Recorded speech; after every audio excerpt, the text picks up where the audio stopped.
Did I stutter? He has time, launches it to the end zone. Touchdown! Terrence Williams! But they are who we thought they were, and we let them off the hook. The 2011 winner of the Heisman Trophy is Robert Griffin III, RG3! Welcome to Up Tempo on SicEm365 Radio. Langoliers, base hit to center, and the Baylor Bears win their first Big 12 tournament championship. Their fat little girlfriends are telling them what they want to hear, which is how great you are. I'm a man. I'm 40. Call us on the Impact Health Labs caller line at 254-339-1122. Hello? You play to win the game. Yep, just ready for OU. You can't handle the truth. Here's Drake Toll. Welcome in Up Tempo. It is Friday today. How about it? Rounding out your week with the Blonde Boys Power Hour. Drake Toll, J.D. Pickell, Armstrong Sims, Zach Sweeney, Andrew Robertson in studio today. And how about it? 11:10 in 9 minutes. The clock is ticking down. Up Tempo will reveal what is possibly the greatest piece of content that I have been a part of in my entire life. Yeah. We're kind of a show where you just got to lean in, hang on tight, and just accept everything that's about to come your way because it's going to be magical, and you're along for the ride with us. I would tell you exactly what it is and what is going down at 11:10 if I knew how to explain it or to narrow it down and put it into words, but there is no way to put into words what is going to happen here in now 8 minutes. We are 8 minutes away from the big reveal, but before Who's counting? that... Who's really counting? Who is counting? Before that, how about it today? We are going to play 2-minute drill later on the show. We're talking Baylor men's and women's basketball this weekend coming up. The men's and women's tennis teams are in action. The equestrian team, the track team. I'm sure I'm forgetting 4 or 5 teams because it seems like everybody is playing this weekend. So many teams. And to start, Baylor and Auburn kick it all off tomorrow. The SEC Challenge, that starts at 3 o'clock in the Farrell Center. JD, how you feeling about that? Davion Mitchell Classic. He's going to be a guy I'm watching, obviously, in that game, playing his former team. Feel really good about Baylor going into this game. Feel really good about Baylor going into this game. Going to see what they look like against a non-conference opponent in Auburn. But Davion Mitchell's dad is actually doing the postgame tomorrow. Did you know that? Really? Yeah. Wow. Little fun fact. So that'll be awesome. Bears by 100. Davion had a lot of really awesome things to say about Auburn, the program, the coaching staff in the pregame presser coming into Auburn or coming into this game after that game against Kansas State. So we'll hear from Scott Drew later on in the show about the game against Auburn again tomorrow in the Big 12 SEC Challenge. Did you know Baylor is number 1 amongst teams all time in the Big 12 SEC Challenge in wins across the history of the whatever you want to. It's not a tournament. It just means more. It just means more, as some would say. What is it, 6 wins? 6 wins just for Baylor. Just running the table, man. Everybody else has 5, and by everybody else, I mean that's mostly Big 12 teams. Yeah. Not a single SEC team has 5 or 6. Baylor has 6. Kansas Oklahoma State have 5. And then finally, there are a couple of SEC teams with 4. But the Big 12 has dominated the Big 12 SEC Challenge. I don't think that changes this year. If you're watching from the southeastern region, special message to you, your daddy is in Waco, Texas. His name is Scott Drew. Come on, baby. Speaking of, and maybe it's not the best time to bring it up, but we do have an Auburn beat writer joining us today on the show. We have a couple of guests coming on later. At 11:30, we are joined by Vic Lombardi, the son of No, I'm just kidding. It's not. How cool would it have been, though? But Vic Lombardi went viral just not too long ago for asking the world's longest question in a press conference. 1 minute and 13 seconds long was his question to a Denver Bronco player in a press conference. He's going to call in, break that down, talk a little bit of Baylor basketball and his career. Then at 12:05, Nathan King, Auburn beat writer, joins us to talk the game tomorrow between Baylor and the red-hot Auburn Tigers. And then 1:05, CJ Moore from The Athletic covering college basketball joins to talk about Baylor basketball on the men's and women's side, because the women are at Iowa State this weekend trying to get some revenge against the old Cyclones. I'm really excited for that Vic Lombardi interview, as we're going to attempt to break his record of the longest question ever asked, 1 minute and 14. Are you really going to try it? No, there's no shot I'm going to try that. I don't even know what I would say for 1 minute and 14 seconds in question form, but I'm sure he probably gets that all the time if people do interview him. Also on the topic of Nathan King, is he related to Jason King? We're going to go with yes. They're half brothers. I'm sold. Not really, but maybe. But this too. So we're going to break down the SicEm Pick'em today. Last night's picks. So Andrew Robertson words are hard. Andrew Robertson is in studio with us today. He's breaking it down. I am 7-3 so far at our SicEm Pick'em since we started taking tally. You, my friend, are 1-1. 1-1, baby. How does that work? 50% from the field. You win one game, lose one game. And then you put one in each category. 1-1. You know what I'm saying? Last night's game, what did I say about Kansas and TCU? You did say hammer the 14.5 or the 12. You like I said 12. by a point. I like the 13, 12 to 13. Did you see the final score? I did see the final score. Yeah. It's all right. Kansas by 8. It's going to happen. You buy the ticket, you take the ride. Hey, listen, I'm going to go ahead and say this right now. I will never, ever look at you and say, Drake, that's a bad bet. Because if you think it's a good bet, I have no grounds to say it's not, because if it's a numbers game, the numbers don't lie. If it's a gut feeling, who am I to tell you your gut's wrong? You buy the ticket, you take the ride, and you play to win the game. And that's what we do here in Uptempo. I looked you in the eyes when you had the Baylor-Kansas State under, and I said, that is the single worst pick that you could possibly make. Yeah. There's a little bit of a different dynamic here. I understand different philosophies, but that's why this is great. It's a good give and take. You know what I'm saying? It's a good give and take. I like it. There is such thing as awful picks. There is no. thing. If there was such thing as awful picks, there wouldn't be Vegas. Because you know what awful picks have? Phenomenal payouts. Speaking of awful picks, you had Michigan State +3, and the final score is 67-37. Cross college basketball last night, top 25 action, no trouble. Gonzaga on top of San Diego, 90-62. 28 was the spread. 28? Or they covered 28. It was 27.5. Yep. Vegas knows something. Vegas knows something. Andrew knows. Vegas knows something. They're playing with numbers down there. I'm just saying. Number 6, Houston on top of Tulane, 83-60 in a blowout. They covered as well. Steve from Virginia said that. TCU at Kansas. Kansas was a 14.5-point favorite. Kansas wins at 59-51. You know, Kansas was down in the second half. Were they really down in the second half? Are they that bad right now? They're down bad, it sounds like. They're down bad, but they're also Kansas. They just find ways to get it done, huh? They just find ways to get it done. The Jayhawks do it. Well, you know, sometimes they lost 3 straight. Yeah, snap 3-game losing streak, but it's TCU. I think in some of those games where it's brands versus just traditionally bad teams like TCU, I do put some weight into like the blue blood category there, because Kansas just like we habitually beat TCU. Like there were even coaches when I was recruiting, like when I was on my recruiting visits, I would have coaches tell me, yeah, we just always beat that other school. Like that's what we do. And while we will talk today's games and break down the action across the conference and the country, picking your Friday slate, we'll also break down the Baylor, the Big 12 SEC Challenge, Baylor and Auburn, Oklahoma State, and Arkansas, that one in Stillwater. Okay. Number 9, Alabama travels to number 24, Oklahoma. OU coming off of a win against Texas on the road.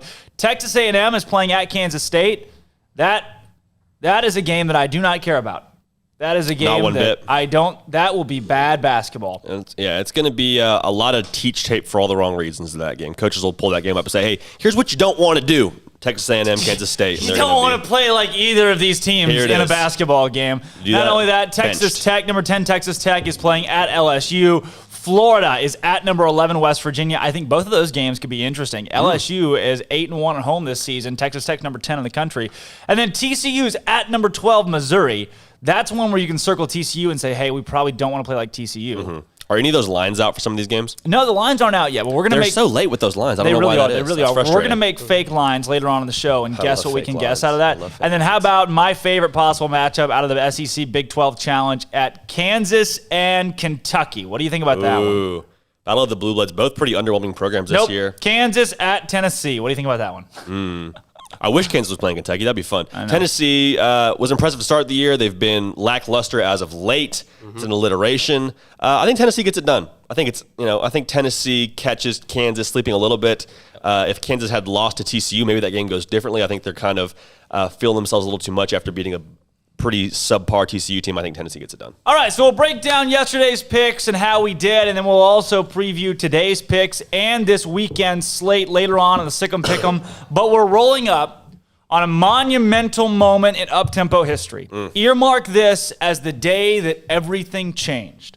What is coming up was inspired by Steven from Virginia. He sent me a direct message, and he said, Drake, here is this that I have for you. It's probably 2 a.m. And know that I welcome direct messages. My messages are always open. If you got some content or something you want to throw my way, hey, that's what I'm here for. And that's what this spawned from. So we at Uptempo are here to break what is possibly the biggest moment in show history.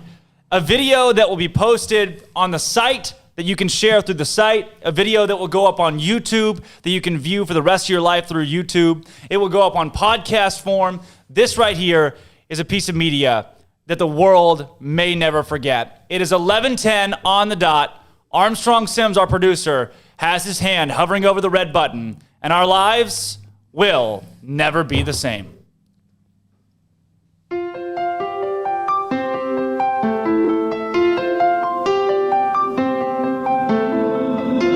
Put on my sleek gray smock and I boarded the plane. Touchdown in the land of the green and gold. Shed a tear when I saw my play. R.E.B. Baylor, won't you look down over me? Yeah, I'm coming up from Austin, and I'm as orange as a boy can be. Then I'm walking in Waco, walking with my feet 10 feet off the plane. Walking in Waco,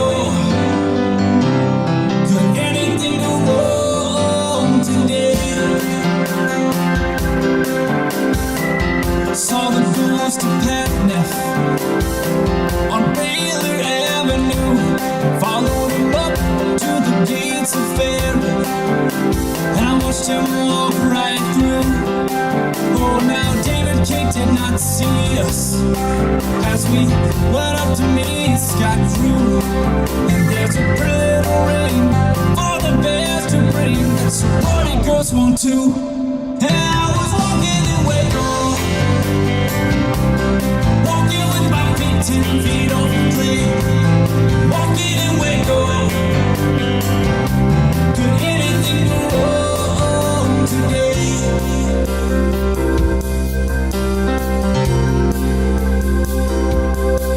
Waco custom on the table. They've got gospel in the air.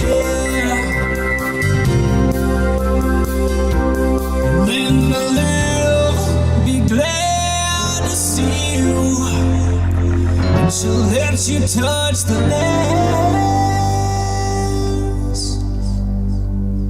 She'll let you touch the bears in Waco.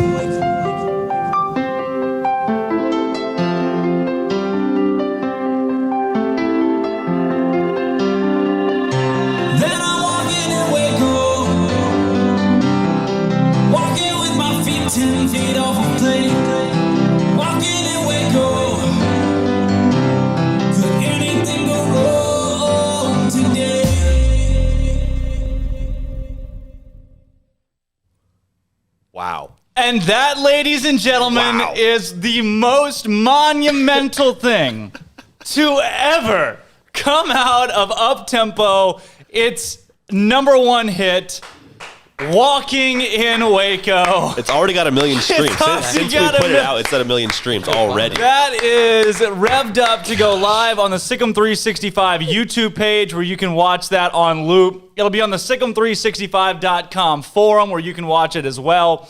And it'll go on Spotify. I hear we're going to sign a new contract with RMC. A lot of zeros. I'll never forget. It was, I think, last week, and Drake comes in the studio just looking tired, man. Like he had just been emotionally, physically taxed. I said, Drake, what's wrong, man? Drake, what's on your mind? You've obviously been grinding late night.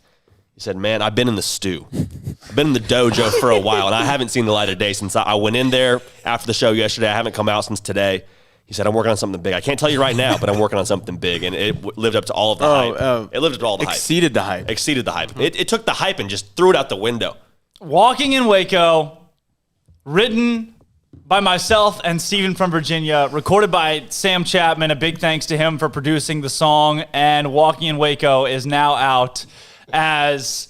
It's going to be number one hit within days, and we have special guest on the Impact Health Labs caller line right now, the co-author of Walking in Waco, Steven from Virginia. Steven, welcome onto the show. I hope you're proud of how your baby turned out. I have to say this is really, I keep saying this, but this is the greatest moment of my life. Y'all keep talking so many times. I mean, I don't know. That just falls in the category of it would be awful if it wasn't so awesome. And is he crying? No, he's crying. Are you crying tears of joy, Big Steve? I gotta tell you, I've been laughing pretty hard for a minute. I heard the talk, but I wasn't ready for that. You can't find this anywhere else. This is only up-tempo content. That was my voice, no auto-tune. Drake, I thought Mark Vital would be mad at you, but Mark Cohn might come around a corner and steal you real quick. Mark Cohn of Walking in Memphis probably has a bone to pick with us here at Up-Tempo for turning his song into a masterpiece. Bring it on. Keith says, I can't wait for the acoustic version. Yeah, we need it. So much more coming. There's exponential content that is coming your way. This is just the beginning. Out of Walking in Waco. If anybody else out there has another song request that they want to make into a Baylor song, we are open. Our arms are wide open. That's all we do is make hits. This is the hit factory, baby. Call us Muhammad Ali because we just deliver hits. Steven, what? Thank you for this. Thank you for inspiring what ended up being a masterpiece in Walking in Waco. Yes, and I look forward to telling people that I knew y'all before you went big. Now I gotta go. Steven, you want to play Bear games? Steve, He might be gone. Steve said nah. Well, the Bear Games question of the day today is, if you could be in one 90s or early 2000s cartoon, what would it be? Ooh. Armstrong said... I said VeggieTales. Okay, JD. that's pretty And good. Specifically Larry Boy. That's okay. Wow. Pretty good. I'm not going to say you're wrong. I would go Teenage Mutant Ninja Turtles. Okay. I just think that is... Turtles on a half shell. Turtles in a half Turtle shell. Power. Turtle Power. Sensei. What was the show? We haven't figured out. The temple show. The show with the guy, and he was a temple, and he talked, and you would run through the maze and the course, Matt and Rule? then you would... Maze, it is Temple Runner. Temple Runner, the game. That's what I'm thinking temple of the Nickelodeon app. Temple. Or Temple Run. Right. Temple Run is the app game. That's what I'm thinking of. Dude, like the Teenage Mutant Ninja Turtles are just so cool. Legends of the Hidden Temple. They're so Legends of the Hidden Temple. Remember that show with the No. You are now. Gosh, you guys had no childhood. I had all my childhood. childhood was past y'all's. This guy, I'm not you're gonna like lie. 30. I'm not gonna lie. Oh my God, I know that So that show. could This be is not me. a cartoon. That could be me. Oh, that's a good thing. That's a good thing. great show. That's a We're good looking show. at this, and it's not a cartoon. Okay. All right, but hey, here's the deal. 254-339-1122 Impact Health Labs caller line. Give us a call and let us know what you thought about Yeah, it's good, though. It's not a cartoon. Okay, if you had to go cartoon, do you have another cartoon answer? I like Fairly Odd Parents. Okay. It's infamous. It is what, Fairly Odd Parents? No, Legends of the Hidden Temple. It's infamous. How about it? All right, today later on in the show, we'll be joined by Vic Lombardi. We're talking a little bit of the walking in Waco at 254-339-1122. Shoot us a text, give us a call. Your suggestions for the next song. Today's Bear Games question of the day: if you could be a cartoon character in the '90s or the early 2000s in a cartoon, what would you be? Which cartoon? I'm going to be Leonardo because I like color blue. If you could be a cartoon character, I'm saying like if you could be in one of the cartoons. Oh yeah. The rest of the day today, we are breaking down the Bear. We're going to break down some more Bear game stuff, and then as well, speaking of the real Bear games, Baylor men's basketball and women's basketball are in action. We're going to play SicEm Pick'em here in a little bit, how about a little bit of a 2-minute drill action? Bring 2-minute drills coming up later in the show. Stephen from Virginia has composed himself, and he wanted to call in and play Bear games. So Stephen from Virginia, you're on the Impact Health Labs caller line. Hey guys, before we do Bear games, I went 1-1 because I agreed with you on the Kansas lock, and that did not go well. But I want to say that I did get California covering against Arizona State last night. California only lost by 4. So Steven's pick of the day is I've got St. Louis as who is a 1.5-point favorite against Richmond on ESPN2. And there's not much else today. So I'm going to give you I'm going to give you Rice, who's a 7.5-point dog on ESPN Plus at 3 p.m. today. So y'all ready for some Bear games? Yeah. Bear games. I like that pick, by the way. It was Richmond -1 last night, so interested to see the smart money is going St. Louis right now. I like that a lot. What is your Baylor and Auburn prediction? That's easy. I've got the Bears big. I would say that they cover and they hit the over again. Okay, what is your final score prediction? So what is the over-under? They haven't said it yet. Get it wrong this time. It hasn't been set yet, sadly. So whatever it is, we're taking it. It'd be more than 140, so I'll say that I've got Baylor 95, Auburn 81. At what point are you not taking that over? Like, what number does it have to be for you to be like, it's too high? 200. I got to tell y'all, I was kind of, y'all were telling people not to take Gonzaga to take the over last night, and I got to say, like, I really am not a man who takes the under unless it's a situation like, you remember when Baylor lost to TCU a couple years ago, 9-6? Like, I would have hammered that under. But other than that, you always take the over. And then if you're a great basketball team, that's why I was going to say I don't think Kansas is a great basketball team. I think they proved that to us last night. If you're a great basketball team, I shouldn't be worried about you against a team that, even if the over, the only number to cover that would be too big for me against with a team like Gonzaga or Baylor is 30. All right, and then Steven, if you could be in one cartoon from the 90s to the early 2000s, what are you going to be in and why? Ooh, that I would have to be in? Yep. I think I would take Doug. Doug? I think I would take Doug because I also live in Richmond, Virginia, where the cartoon was cartoon inventor based the show in. The show is based off our little city. So I've been to the mall that unfortunately got knocked down that they used to go to. So I would say I would take Doug. If I couldn't take Doug, I'd take Rugrats. And I always, as a kid, wanted to be in Hidden Legends of the Temple or I did too. Legends of the Hidden Temple. Come on. Not a cartoon. Not a cartoon. It doesn't necessarily kind of counts. hit It's the relative. I know it's not a criteria cartoon, for but a I just had to cartoon. throw that out there because Subjective. that is a really cool show. And I don't know what kind of dirty schemes you had to pull to get on that as a kid. Yeah, I would love to have been on that show. Steven from Virginia, thanks for your call.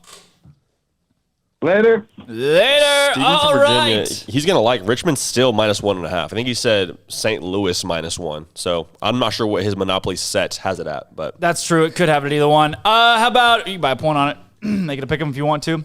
Track this weekend, Texas Tech Invitational. That's going on today. The women's tennis team plays at noon. Noon o'clock, Olivia Krause joined us earlier this week. Boom. They are in almost a half hour against Abilene Christian in Waco. Tomorrow, men's basketball versus Auburn at home, 3 p.m. ESPN. Track at Texas Tech Invitational. It's a two-day. Equestrian, number 9, Equestrian at number 7, Texas A&M, 11 o'clock tomorrow morning.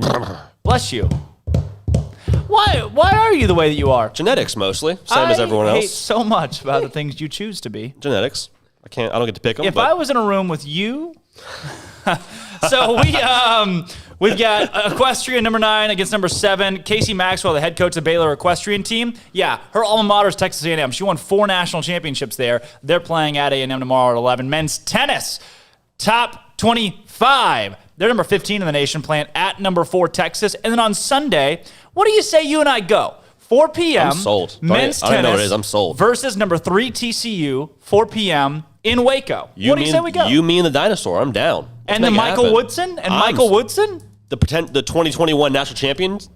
I like it. The very same? Women's basketball at Iowa State, and then women's tennis at SMU. Those 3 are on Sunday. Let's hit a little walking in Waco here, Armstrong. Can we do that video one more time? Let's run it Roll up. into an Armstrong's Minute, a break, and we'll come back with Vic Lombardi. This, folks, for the second time today, and I'm sure we'll play it 5 more over. This is the biggest release in SicEm365 history. That's so subjective. It's really not, but it kind of is. This is Walking in Waco.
Be glad to see you, and she'll let you touch the lands.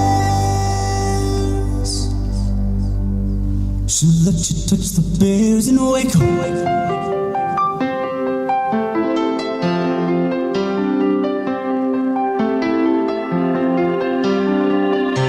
Then I'm walking in Waco,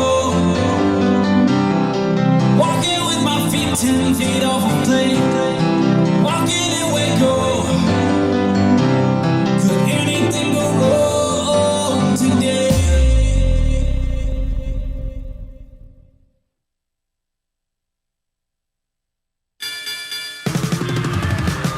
Across college basketball last night, top 25 teams took care of business with number 1 Gonzaga crushing San Diego 90-62, number 6 Houston beating Tulane 83-60, and number 15 Kansas struggling past TCU at home 59-51. Outside the top 25, Rutgers got their first ever win over Michigan State 67-37. Stanford won at Arizona 73-64, and USC beat Oregon State 75-62. On the women's side, 19th ranked Arkansas pulled off yet another monumental upset this season with a 90-87 win over number 3 UConn in Fayetteville led by Chelsea Dungy's 37 points. Number 2, NC State also saw their undefeated snapped with a puzzling 83-71 loss against 8-7 Virginia Tech. Number 4, South Carolina beat number 21 Mississippi State 75-52. Number 14, Ohio State beat 16 Indiana 78-70. And unranked LSU won at 22 Georgia 60-52. In the Baylor realm, the track teams compete at the Texas Tech Invitational in Lubbock this weekend, and the number 20 women's tennis team meets Abilene Christian today at noon in Waco. Tomorrow, number 2 men's basketball meets Auburn at the Farrell Center. Number 9 equestrian competes at 7 Texas A&M, and number 15 men's tennis plays at number 4 Texas. Then Sunday, number 9 women's basketball plays at Iowa State. Women's tennis is at home against TCU, and men's tennis is at home against number 3 TCU. I'm Armstrong Sims. That's all the news that is news in college sports. This has been Armstrong's Minute on SicEm365 Radio's Up Tempo.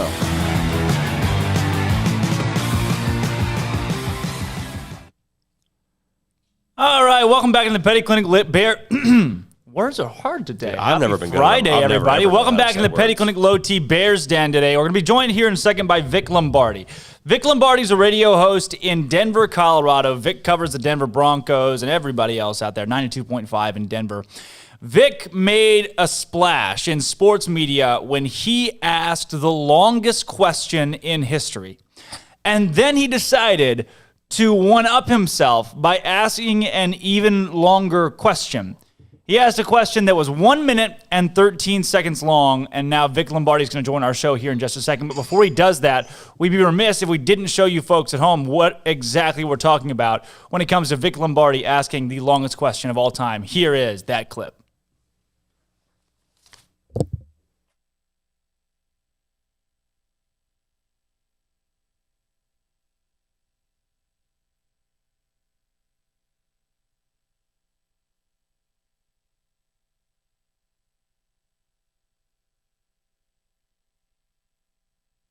In your eyes? Oh, they all making plays, man. It's about being consistent.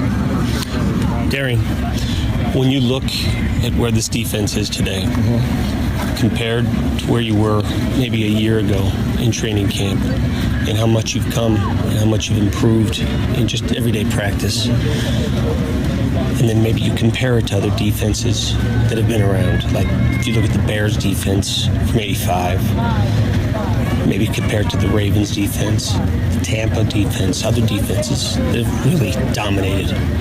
Do you ever think of yourselves as a defense that could be a dominant defense off the field and on the field? When you're talking about the legacy of defenses, not just in the NFL, but defenses all over, like all professional sports, and not just sports, but maybe like defense in general, the term defense. You ever term yourself a great defense and what it's like in that word when you're in college or high school? Yeah. Was it ever like, did you ever think of it that way? That you were going to make it in the defensive realm? So what's the question? Do I think, that was the talk from day one.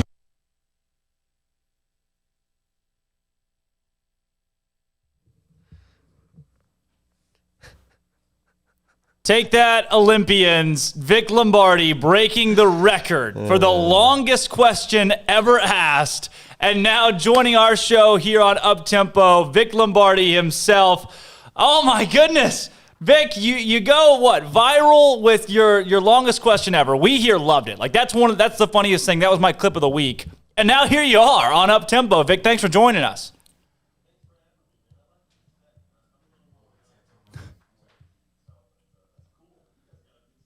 I don't know if we got Vic. College setup? That's beautiful. So there we go. Actually, can you repeat what you just said? We missed it all. Wow. See, Vic, Technical so difficulties. as great as the setup is, Vic, we had our audio turned off. So just as he was complimenting us, what a world we live in, Vic. But yeah, so actually we here at SicEm365 Radio, a college setup we wish we were. So Vic's question was, hey, this little setup we got here is kind of nice. It's all right. We got the dead flowers over here on the side and some stuff. Yeah. Vic, so this radio station was started by three of the biggest media moguls in Waco not too long ago, paired with a company that does a lot of online stuff. And then they found myself, a 20-year-old, random 20-year-old, and then J.D., who's 36. and then a bunch of other guys, and they said, hey, do you guys want to do a radio show? Maybe it'll work out. And here we are 4 weeks later on Up Tempo. Yep. That's sweet, dude. I worked back in the day, a long time ago. I worked in Austin, Texas. This was in the early 90s when Peter Gardere was the quarterback of the Texas Longhorns. So we used to come up to Baylor all the time, and I'd make my way through Waco up to Dallas and stuff. So I know that area pretty well. I miss it. You guys look good. Floyd Casey Stadium, baby. Yeah, the Blonde Boys Power Hour going on up here on Up Tempo, bringing it on the Friday, too. So, Vic, here's where I want to start, man. You obviously, you've been in sports media a long time. Where did the inspiration come from that you one day said, you know what, I'm going to ask a long question? Well, because you know how it is. You've been in this business for a while. You'll see that every time there's a group setting for an interview, there's always that one reporter that has to ask a real nuanced question, and the rest of us are always sitting there going, all right, man, come on. I mean, we only have like 10 minutes with this athlete or coach. Can we please get on with it? And it's always been funny. You go back to the radio station or the TV station, you listen to the sound, and, oh, great, here's this one. So it just dawned on me one day. I've asked every question under the sun to every athlete and coach known. I'm sick of asking a typical question. So one day I decided I'm going to go as long as I possibly can.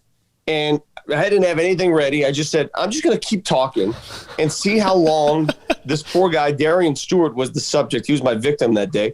I'm going to see how long he's going to go with this. And he went a good, what was it, a minute 13? Minute 13. Minute 13. Yeah.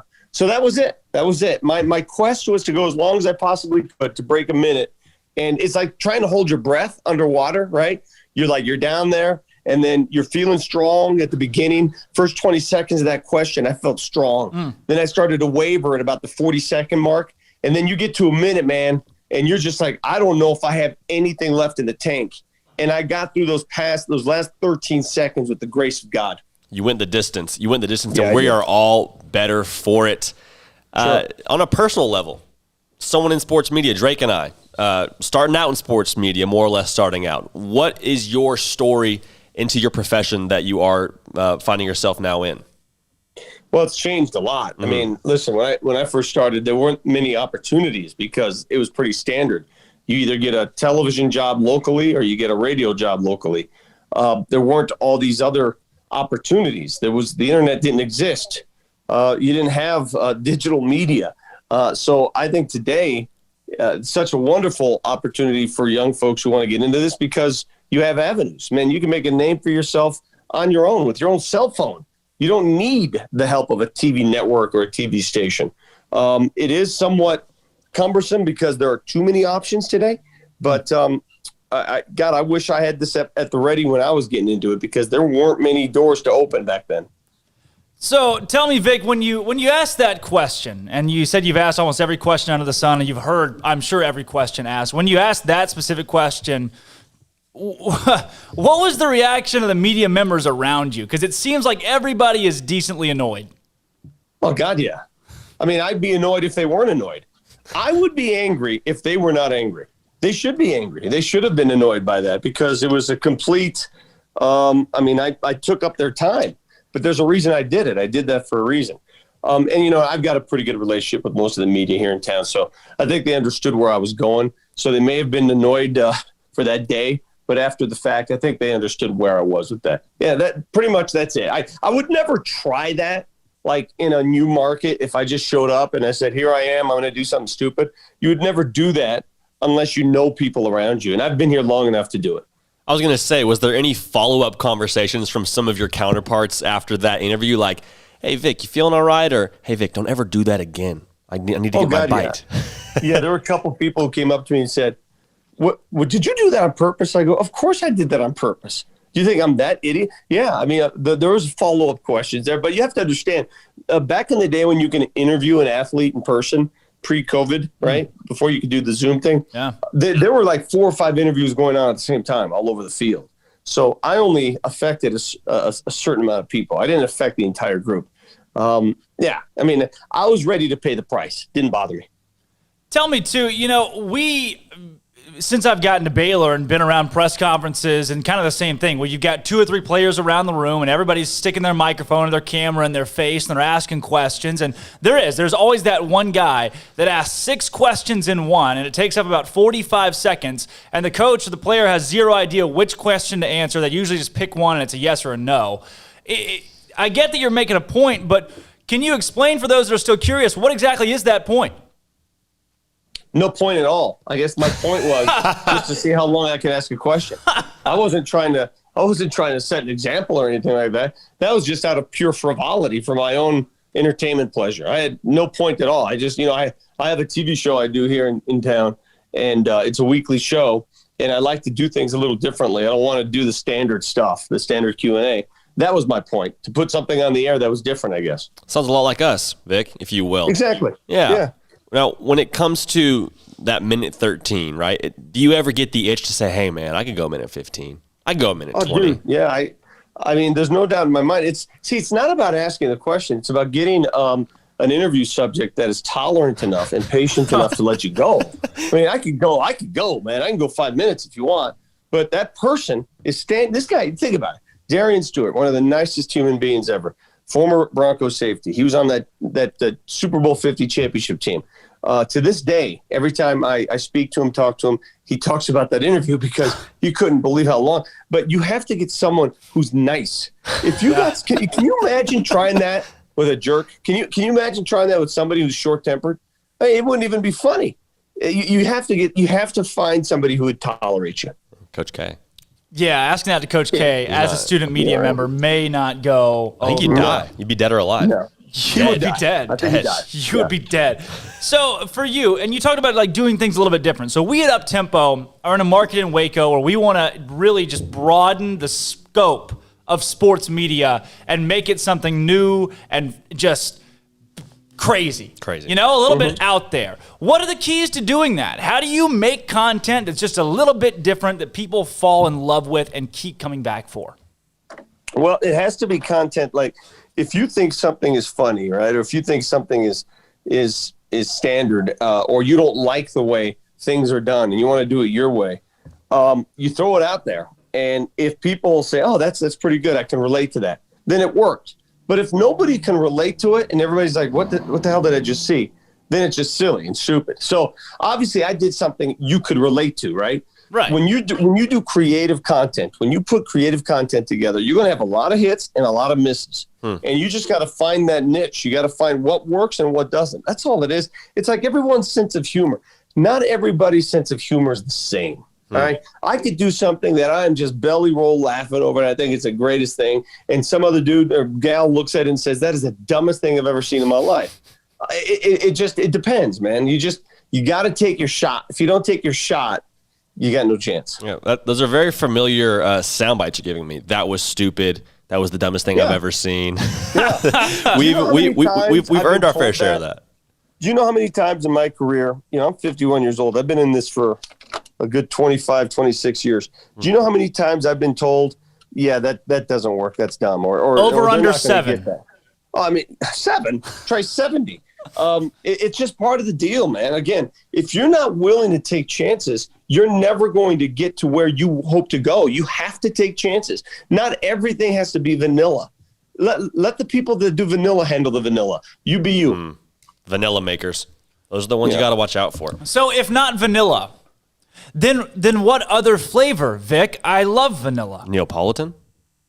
Yeah, I'm a mixture. I like to, if you have to be serious, you're serious. I've done my share of serious stories, obviously, but if it calls for humor, it calls for humor. You got to understand, I did that. This was training camp, Broncos training camp. I can't remember what year it was. And it was the dog days. We'd been there 2-3 weeks asking the same damn questions. How much more can you glean from these football players? And it was time. It was time to go the distance. And that's why I did it then.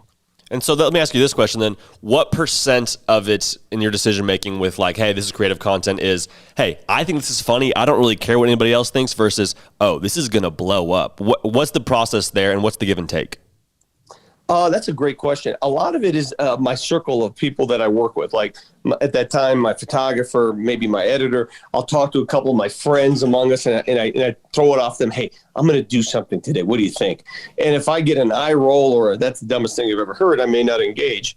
But if I get laughter or, yeah, I dare you to try that, then I'll do it. So a lot of it is, you're hanging out with your pals, and what do you think about this idea? And you throw it at them. I had the idea. I mentioned it to a couple people, and we went with it. So that's everything in life, guys. I mean, it's not just television. It's everything you do, everything. I mean, you don't have to have total approval. You're doing this radio show. Every word out of your mouth, you're not getting approval for every word. You're going with the flow. And on something like this, you sort of get a feeling of what works and what doesn't. And I had the feeling that it would work. I guess it did. I don't know. So then along with that, with whether it worked or didn't work, the question of Darian, what was the response after that, not just from other members of the media, but from the public? Did you find that video caught traction quick? Yeah, I got some people in the public saying, boy, that was cringeworthy. It was hard. Like my own family would watch it. They'd have to look away because they felt so sorry for the interview subject. They felt sorry for Darian. So, and then you got other people that were just laughing the entire time. Like I said, I mean, it's not like I'm stabbing him or something. It's not like I'm hitting him with a bat. I'm just asking a question. Just answer the question. My favorite part of it is at the very end when he says, so what's the question?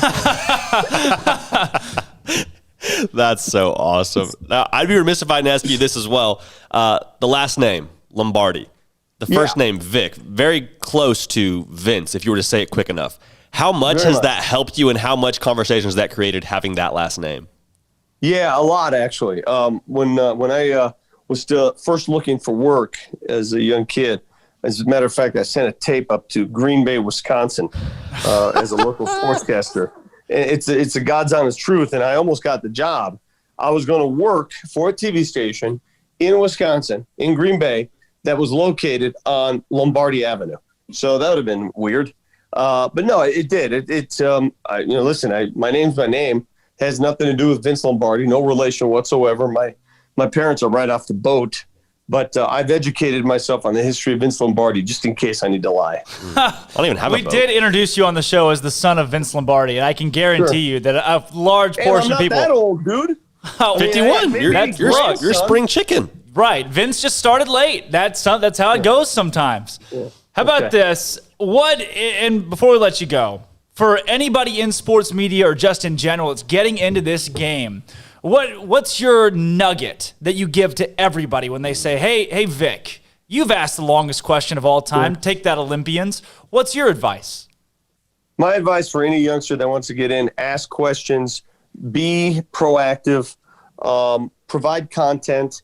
I listen, we have a lot of young people that work at our network now, and I say the same thing to them.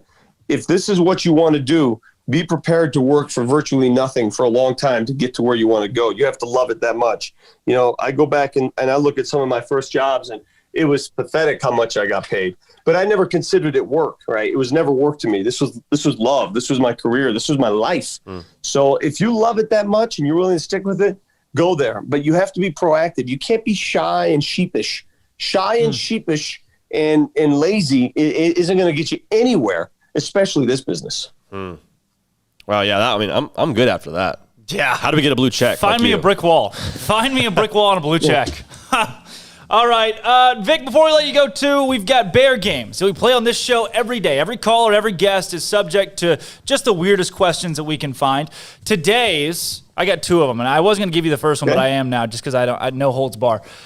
Auburn and Baylor play tomorrow in a decently big basketball game. Baylor's okay at basketball this season. You got to give me a score prediction, Vic, if you were going to bet the house on this one tomorrow. God, I watched Baylor against Kansas earlier this season. That's a great question. I'll go 86-72 Baylor. I like the high score. I think the over hits on this one for sure. And then we know what the over is. Oh, yeah. I think both teams like to score. Baylor's averaging almost 90 points per game. Auburn will run it up to 95 if they want to on most teams in the SEC. Vic, and then if you could be in one cartoon from the 90s or the early 2000s, which one are you in? From the 90s or early 2000s? God, that's not my wheelhouse. My my cartoon era was the 70s and 80s, but I'll go back to the 90s. Let me think. What cartoons? God, I used to watch my kids' cartoons. I'll say Dora the Explorer. Ooh. Wow. Because he's always in his bag. No, I'm talking about backpack. That's vanilla, man. Jeez, that's terrible. I know, Vic. I was really excited about that answer, and you hit me with Dora the Explorer. I like Dora the Explorer. My bad. All good, Vic. Thanks so much for joining us today, breaking down your longest question of all time. You are the second Olympian to come on our show, but we're honored to have you. Hey, keep doing what you're doing, boys. Proud of you, man. Appreciate having me on. Thanks. Thanks, Vic. Absolutely. Thanks, Vic. All right, folks. We're going to hit a break here with Armstrong's Minute. When we come back, we're going to do a little SicEm Pick'em, a real quick SicEm Pick'em, and then we are playing 2-minute drill. I have 10 questions for these two guys to answer, along with Andrew Robertson, and who can get the most. They are Office-themed today. What do you know about The Office? We're going to test you. This is Up-Tempo.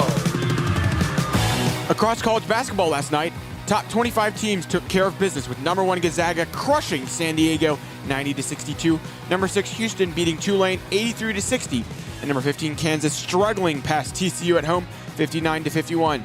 Outside the top 25, Rutgers got their first ever win over Michigan State 67-37.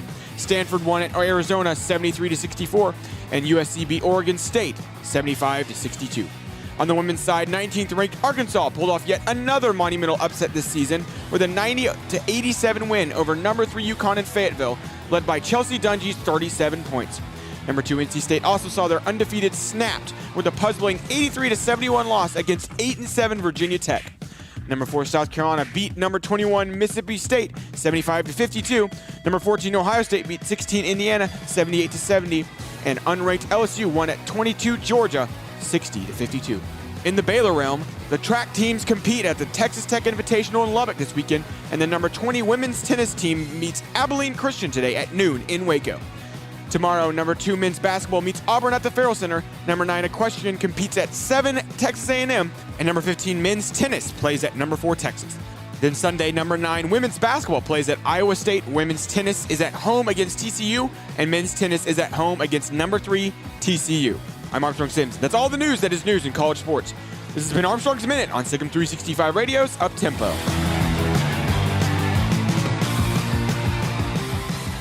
When it comes to hauling the family and hauling cargo, see Alan Samuels. Get the king of minivans, the award-winning Chrysler Pacifica, or America's lowest price third-row crossover, Dodge Journey. During the Big Finish event, get 0%, no payments for 90 days, and employee pricing for all on Pacifica. It's minivan first class. And get employee pricing for all on new 2020 Dodge Journeys. Happy holidays from your friend in the car business, Alan Samuels.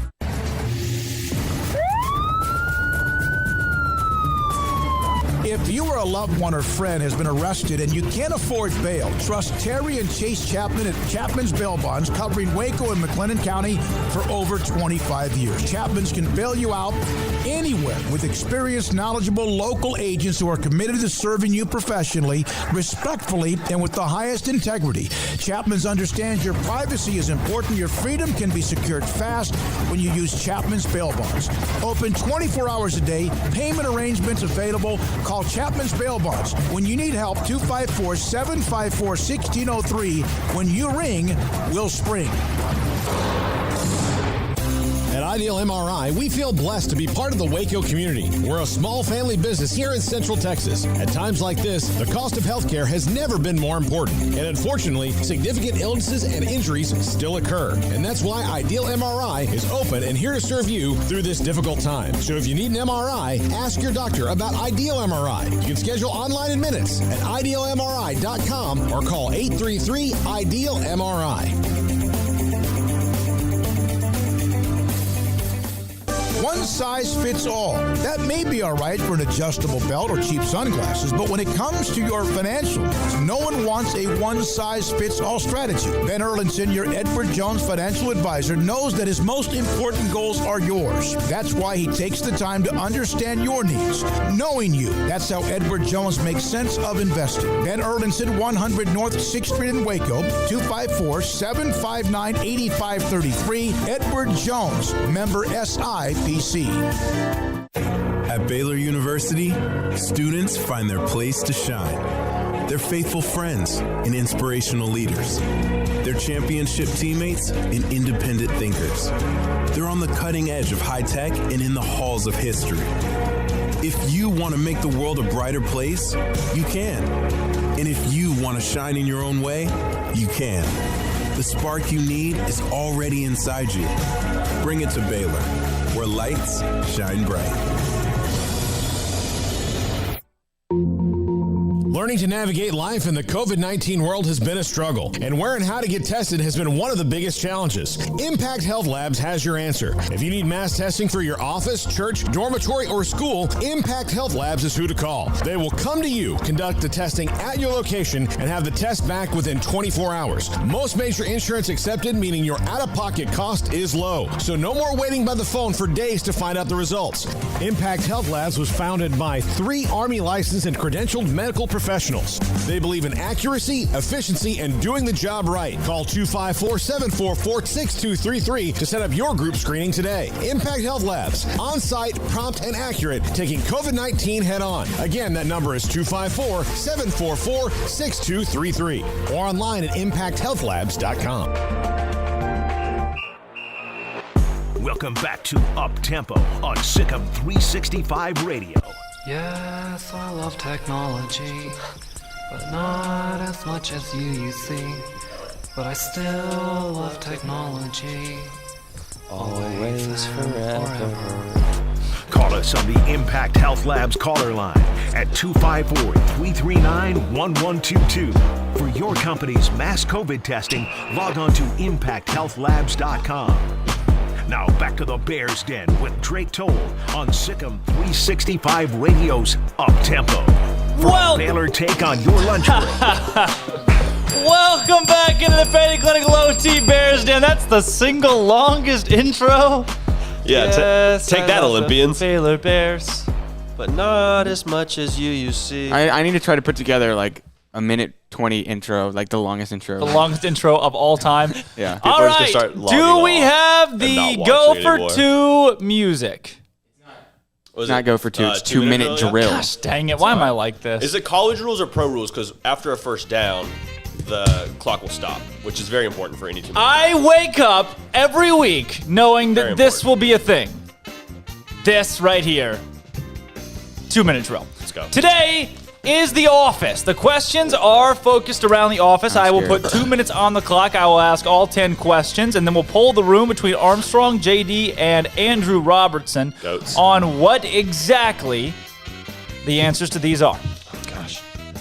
All right. And clock is started. First question, what city did The Office take place in? Question 2.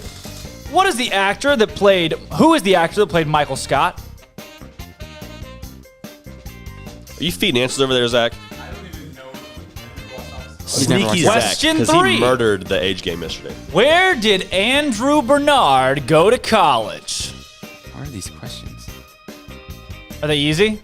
Yeah, they're stupid easy. These are not bad so far. Yeah, these are stupid Who easy. was Pam's first boyfriend in the show? Armstrong. Armstrong. No, I know. I mean, I'm picturing him. Oh, here we go. Oh, yeah. How many seasons did The Office run?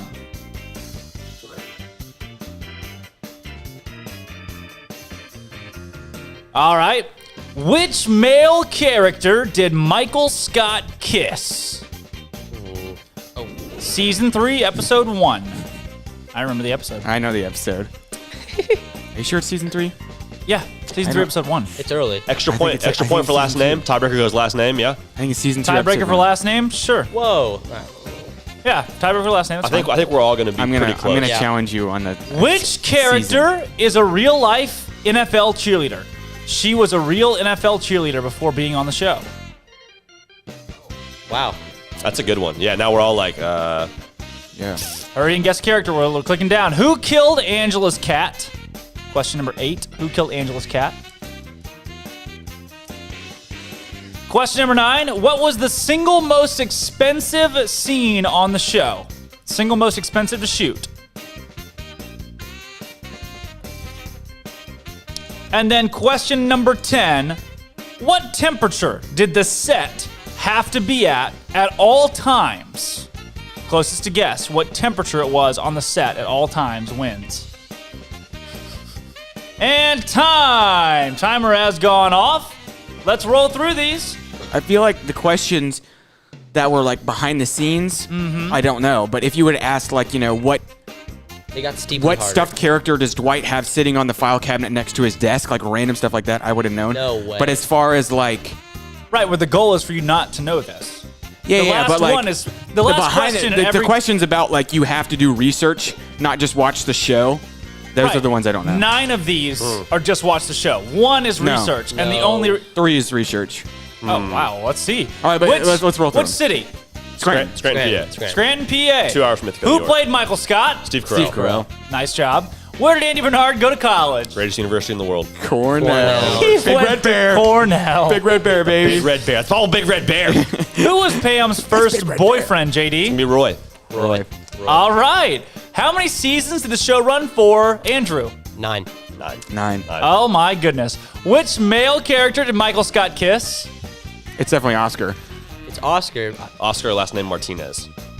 Okay, you get a half a bonus point. Cool. I'll take half a bonus point puts me in the lead. Which character was that's a a big real deal. life That's not a big deal. cheerleader? It's gonna be Meredith. I said Aaron. Aaron Meredith Armstrong? I didn't put anyone. For the cheerleader? Is opting out.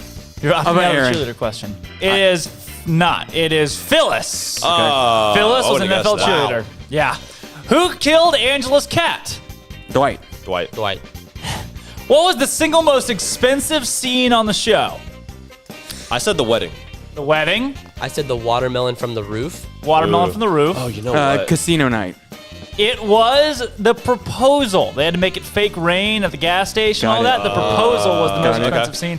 See, that's behind the scenes. What temperature did the set? I knew that though. I feel like that's common office knowledge. Maybe not. I disagree. What temperature did the set have to be set at all times? 68 degrees. 68? 67. 67? I also put 68 degrees. It is 64. Armstrong Sims wins the game Whoa, whoa, today whoa. in 2-minute drill. How did he win? Because I was closest on 67. You had a half a point lead. You lost that point. He gained that point. He has a half a point over you. Half a point. He wins by a half a point. Didn't.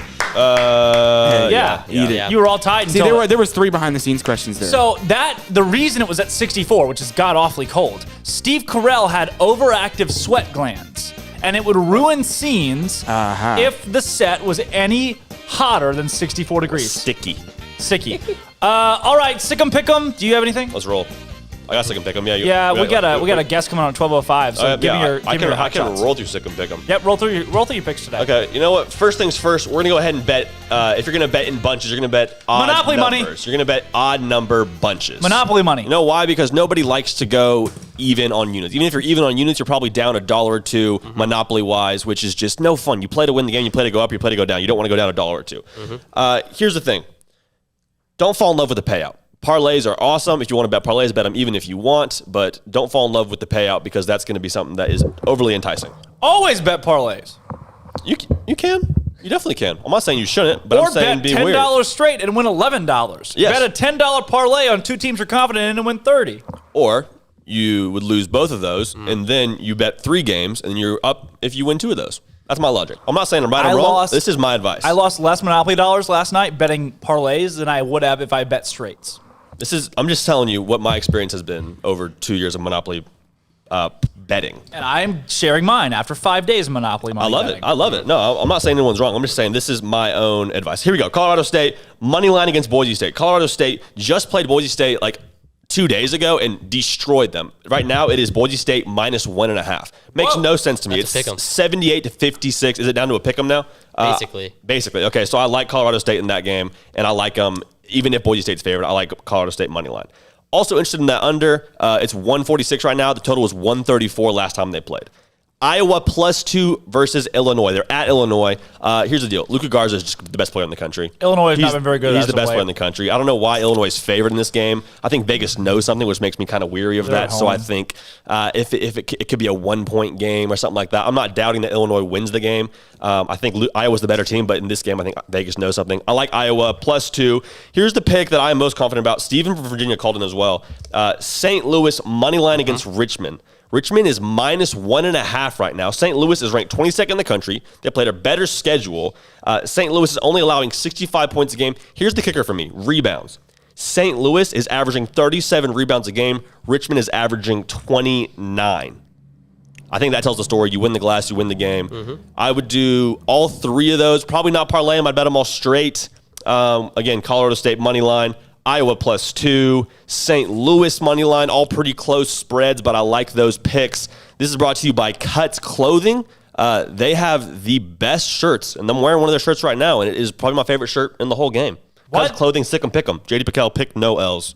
That's all I got for the picks. This is brought to you by something? Yeah, brought to you by Cuts Clothing. Pickell picks no L's. JD pick no L's. How did this begin? We have a sponsor for this segment now? Yeah, by Cuts Clothing. Isn't that hype?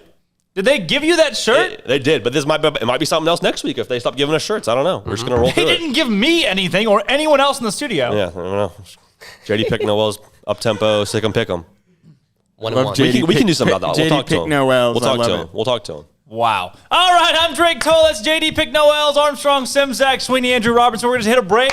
And when we come back, Nathan King joins us from the good old city of Auburn, Alabama, talking basketball this weekend. We'll be right back on Up Tempo. I did. Across college basketball last night, top 25 teams took care of business with number 1 Gonzaga crushing San Diego 90-62, number 6 Houston beating Tulane 83-60, and number 15 Kansas struggling past TCU at home 59-51. Outside the top 25, Rutgers got their first ever win over Michigan State 67-37. Stanford won at Arizona 73-64, and USC beat Oregon State 75-62.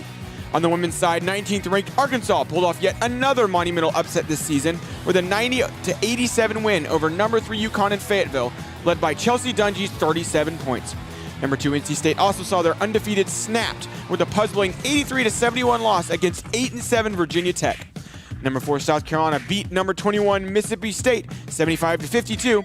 Number 14 Ohio State beat 16 Indiana 78-70, and unranked LSU won at 22 Georgia 60-52.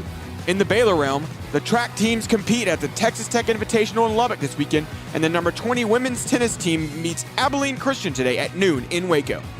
Tomorrow, number 2 men's basketball meets Auburn at the Farrell Center. Number 9 Equestrian competes at 7 Texas A&M, and number 15 men's tennis plays at number 4 Texas.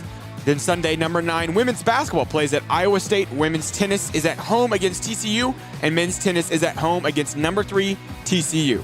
I'm Armstrong Sims. That's all the news that is news in college sports. This has been Armstrong's Minute on SicEm365 Radio's Up Tempo. When it comes to hauling the family and hauling cargo, see Alan Samuels. Get the king of minivans, the award-winning Chrysler Pacifica, or America's lowest price third-row crossover, Dodge Journey. During the Big Finish event, get 0%, no payments for 90 days, and employee pricing for all on Pacifica. It's minivan first class. And get employee pricing for all on new 2020 Dodge Journeys. Happy holidays from your friend in the car business, Alan Samuels.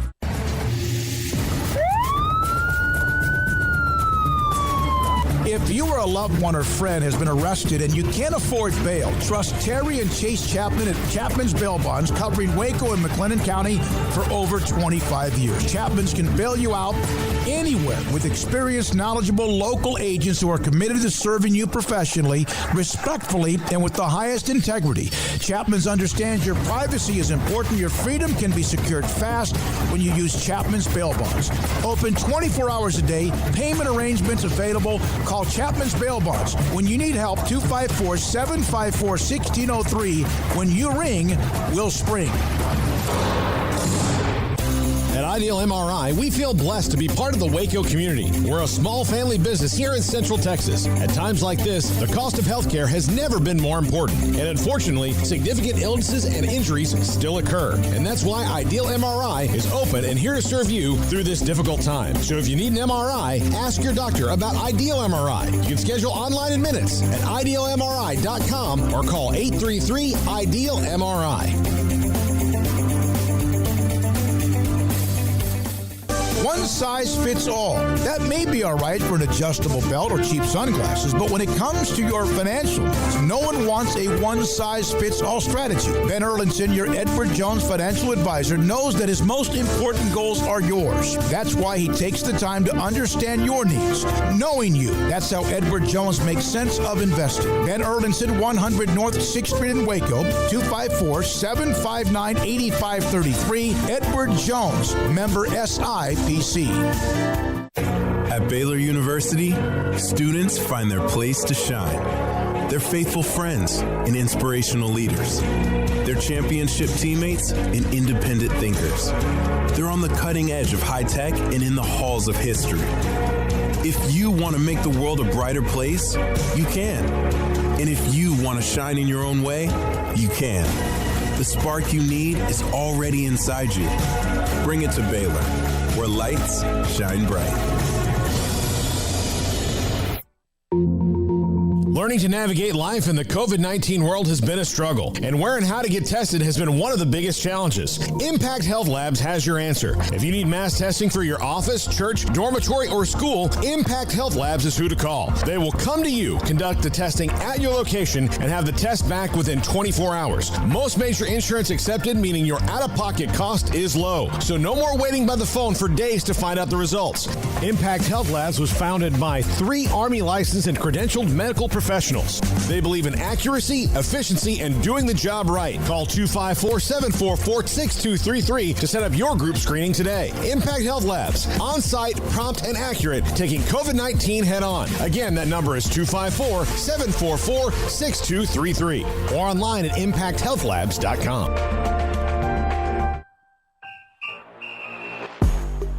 Welcome to Up Tempo on SicEm365 Radio.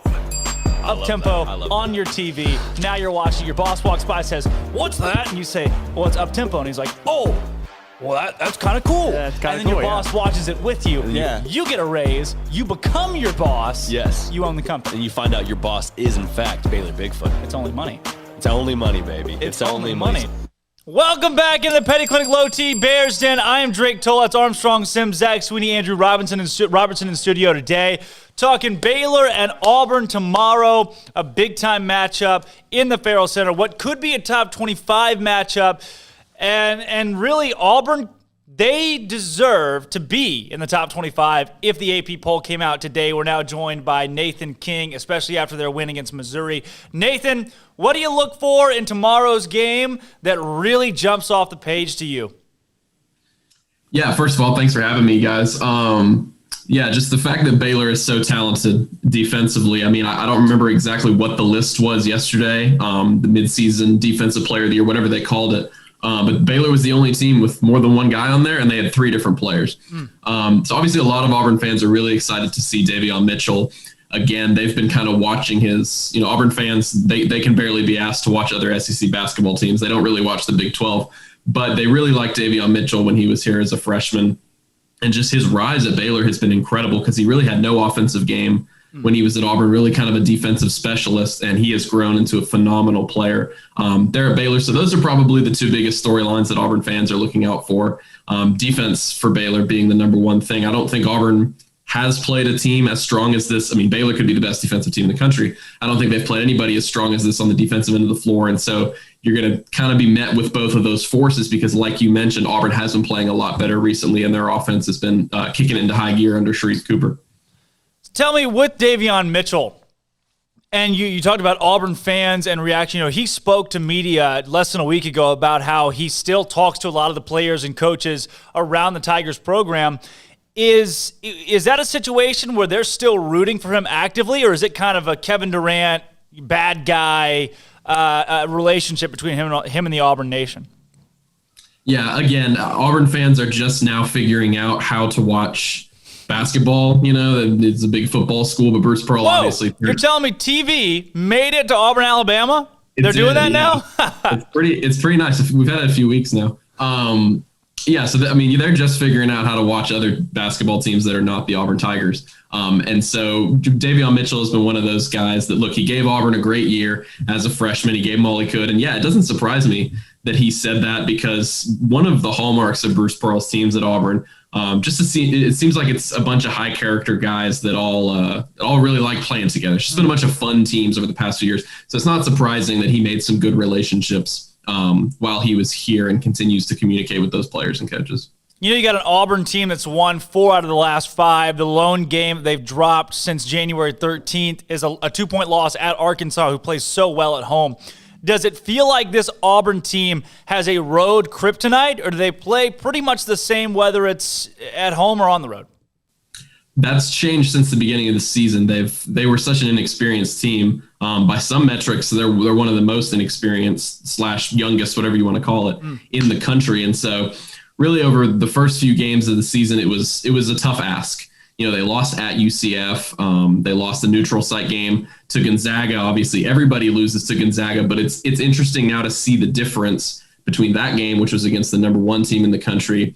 And I mean, it's not that they didn't think they could win, but all the talk ahead of that game was, well, this will be a great opportunity to grow. You know, we can learn some things about ourselves, yada, yada. Whereas now with Baylor, you're not saying that anymore. This is a game they feel like they can win because, like you said, been playing really well recently. That Arkansas game, they had a 19-point lead in the first half. So they really hated that they blew that. And then their only other loss since Sharif Cooper has been cleared was a 4-point loss at home to Alabama, which Alabama, bar none, is the best team in the conference right now. So I agree with you right now that probably Auburn is playing like a top 25 team over the last few weeks. With the development of Alan Flanagan, and one of the reasons that I want to get into him, you know, he's averaging 14.2 a game, 5.2 rebounds, and 3 assists. And he actually went to high school. I watched him all throughout high school. Same age, went right down the road in Little Rock. He's a great player. He seems like he's really come into his own in his sophomore year. Has he been one of the biggest surprises on this roster? I think so, yeah. And I can't say that I know about a ton of other freshman to sophomore jumps across the country, but he's got to be one of the best. He was a 14% three-point shooter his freshman year. He only made 6 3-pointers the entire season. I think he eclipsed that mark in like the second or third game of the year. Like you noted, scoring 20-plus points pretty much every single night. He was a guy that his freshman year, he was able to give you a lot on defense. He's kind of got the same wing mold that Isaac Okoro had. Obviously, he's not a top 5 NBA pick, but just kind of that same mold as a wing defender. But this year, just adding a lot to his offensive game. And credit to him, he said he sort of had a little bit of a mindset switch during quarantine. He and his dad is Wes Flanagan, who's an Auburn assistant coach who played point guard for the Tigers, one of the best point guards in program history. They worked together a lot in the offseason, and something just kind of clicked for him. And it's shown in the first few games because, again, last season, I mean, his offense, he really didn't give you much. It was kind of like when Davion Mitchell was at Auburn. It was just kind of a defensive specialist. And all of a sudden, he's grown into, right now, behind Sharif Cooper, who's playing like one of the best players in the country. Behind Sharif Cooper, he's Auburn's second most impactful player for sure. How about this Auburn team, too, from an offensive and defensive standpoint? When you look at Baylor, it's tough to separate those categories. Baylor's top 3 in offense and defense, Ken Palm in the country.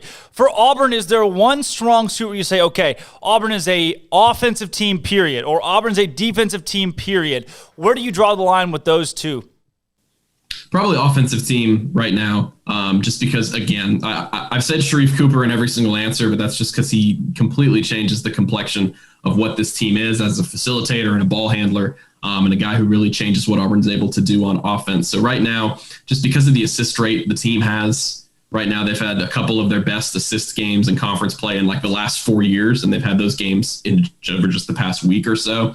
And you saw it when they beat number 12 Missouri at home on Tuesday as their first ranked win of the season. The defense, though, is coming along a little bit. It's such a young team that they've really struggled there over the course of the season. They're really toward the bottom in most defensive metrics. However, they're the number 1 shot blocking team in the country.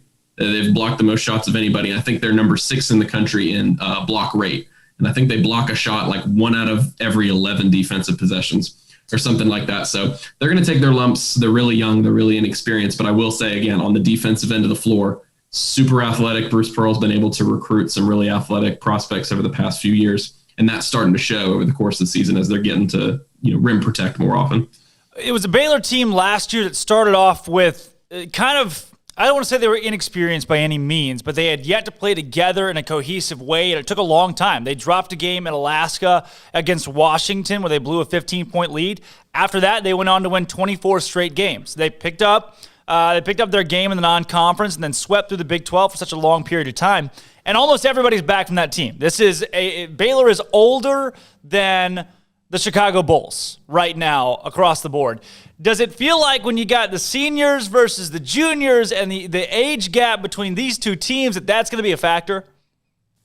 Yeah, I think it for sure is. Now, Auburn's got a little bit of experience there playing a team like South Carolina last week, and that's one of the more veteran teams in the conference. But it's just what's going to happen with this Auburn team throughout the year. Again, I'm not sure if they are the youngest, but I don't know what metrics you want to use. But they're one of the youngest teams in the country. They're definitely the youngest team in the SEC. And Auburn fans are kind of, they're kind of looking ahead a little bit, hoping that Sharif Cooper's going to stay. Even without the postseason, the self-imposed postseason ban that Auburn's got this season, even without that, a lot of fans were kind of looking at this year saying, well, this will be a little bit of a developmental season. So I think this stretch that they're in right now, which they would love for it to turn into what happened with Baylor, like you said, winning 24 straight games. Even with this stretch they're in right now, it's kind of like, okay, this kind of came out of nowhere and this is good for the future. So, yeah, I think, it's just another advantage. And Baylor is better than pretty much everybody they're going to play all season. And that's just another advantage for them, having a lot more experience than Auburn does. So when you do flip it around and you look at Baylor, is this the best team that Auburn has played so far? I don't know. It depends. I mean, most of the people where you are probably would say that, right? Because it's between Baylor and Gonzaga. We talked about it a little bit on our podcast this week, kind of comparing Baylor and Gonzaga and kind of some different strengths. And really, I think it would just be that if Gonzaga wasn't so dominant, it's like a 1 and 1A right now. And I really, really hope these teams meet at some point. I think weren't they supposed to play this season? Maybe. Yeah. With Gonzaga, Gonzaga and Baylor. Yeah, they had a matchup that was canceled about an hour before the game. So What could have been? Gotcha. Yeah, so I'm hoping that at some point, whenever we get to the tournament, God willing, that these teams are able to play each other because that'll be some pretty good television. But again, it goes back to at the beginning of the season, Auburn didn't really feel like it had. Obviously, they're not going to say that, but it didn't really have the sense of them competing at all with Gonzaga. That game was out of hand pretty fast because this team didn't have a point guard. They were completely inexperienced. Now they're on this winning streak, and they've got a great point guard. They felt like they have a little bit of a shot on Saturday. I know it's a long shot because Baylor's great, but they feel like they have a chance to win this game. You've got two guys on the Baylor squad, in Jared Butler, who transferred from Alabama, so obviously he has that bone in him that hates Auburn, even though he's only on campus in Tuscaloosa for a few weeks. Hopefully he's got that somewhere. And then Davion Mitchell, who played at Auburn, a couple guys that have ties to at least the state. When you look at this game and the names on this Baylor team, are those the two that really stand out for you on the stat sheet? Yeah, I think so. Again, you look at everybody on that Baylor roster and what they've been able to do on the defensive side of the ball. It's almost like offense takes a back seat to what they've been able to do. And I just kind of glanced at the stat sheet from when they played Kansas State earlier this week, and it was like, every single person on the roster is capable of pouring it in. And that's kind of what you saw out of Gonzaga early in the season, where it's like you've got NBA hopefuls up and down the roster, all conference type players. And that's obviously what's going to go into becoming a top 5 team, becoming, either the number 1 or number 2 team in the country. And so Auburn's getting more confident in that regard, that, okay, my athlete is as good as your athlete at every single position. I think Sharif Cooper, certainly on the offensive end of the floor, is going to be able to go toe-to-toe with any point guard out there. So that's the number 1 matchup for me. Yeah, those two guys, and then, just a one-on-one. Cooper being defended by Davion Mitchell. You've got lights-out offense versus lights-out defense right now. That should be a fun one to watch. So say they come out tomorrow and set the line on this game at Baylor minus 7.5. I think that's a pretty safe bet that it'll be somewhere around there. I don't expect it to be double digits. I like Auburn right now a lot. Hearing or even just imagining a 7.5 point line, is that something that you like from an Auburn standpoint, or are you probably are you going with the Tigers in that one, or do you think Baylor probably covers it? I think Baylor will cover. Again, this is a tough road spot for Auburn to play in this type of environment. They're about to get on the road. We're talking with Bruce Pearl in like 10 minutes, so they're probably going to catch a flight right after that.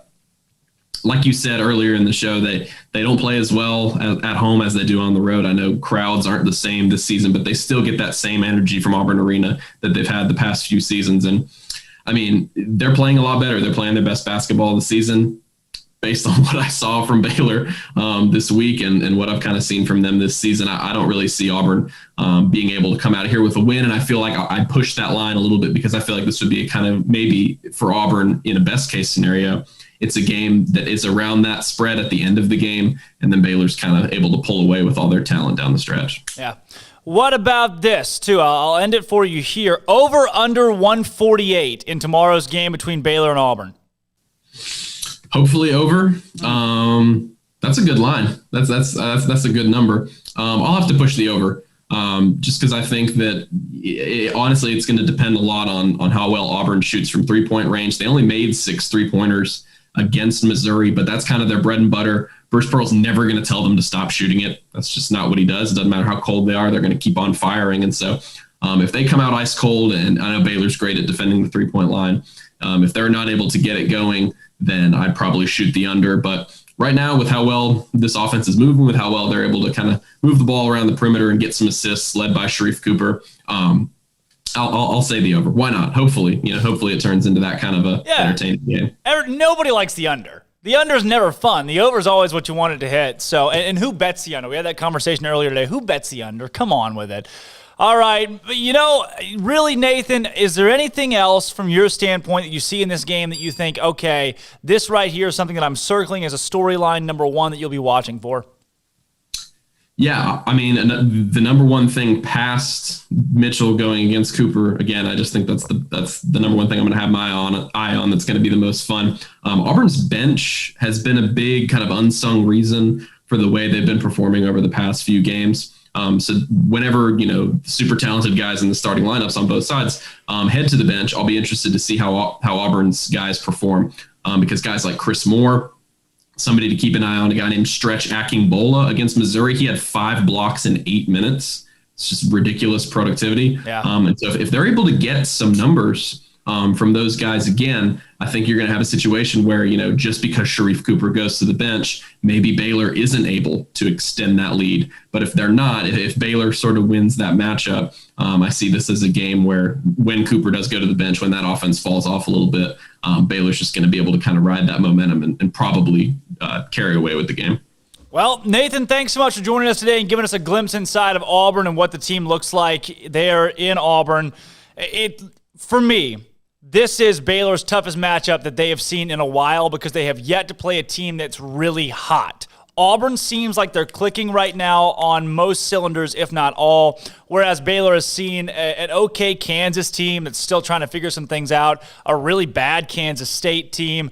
Even Oklahoma a few weeks back is just, they still had not come into their own. And I think it's a dangerous, dangerous game for Baylor. So I'll be interested to see what happens, and I'm sure you'll be watching. Thanks for joining us and giving us your breakdown. Yeah, of course. Appreciate y'all having me, and y'all have a good weekend. Enjoy the game. Absolutely. Thank you. Nathan King, again, joining us from Auburn, Alabama, talking the Auburn-Baylor game set to take place tomorrow. Here's what we got. Coming up next, we're going to do a little bit of SicEm Pick'em action. We're going to hear from Jared Butler and Scott Drew on tomorrow's ball game. And you know what, Armstrong? Do we have that very special moment, that song queued up somewhere in the system? Beautiful. Beautiful. All right, so before we hit Armstrong's Minute and a Break, we're going to play Walking in Waco one more time for the folks at home who may have missed it earlier in the show. This, again, will be available on Spotify as like an actual song. Like you'll be able to go in and listen to it on Spotify while you're on your run or whatever, sing along to it in the car. My mom texted me 5 minutes after we dropped the song and said, "Oh, I just realized that was your voice." Thanks, Mom. So it'll be available on Spotify. We're getting it out on YouTube as well. It'll be available on the SicEm365 forum. It was kind of hard to tell. There was a bit of auto-tune. No, there wasn't. Oh, okay. That's how my voice sounds when I want it to sound like that. Okay. Look, over the years, over the 4 weeks in radio, I have developed that kind of, that's just kind of how my voice sounds now. Okay. Thanks, Armstrong, for that. So here it is. You can find it on YouTube, Spotify, or wherever else you get your stuff. Listen to it. Love it. This is Walking in Waco by Uptempo Productions. Put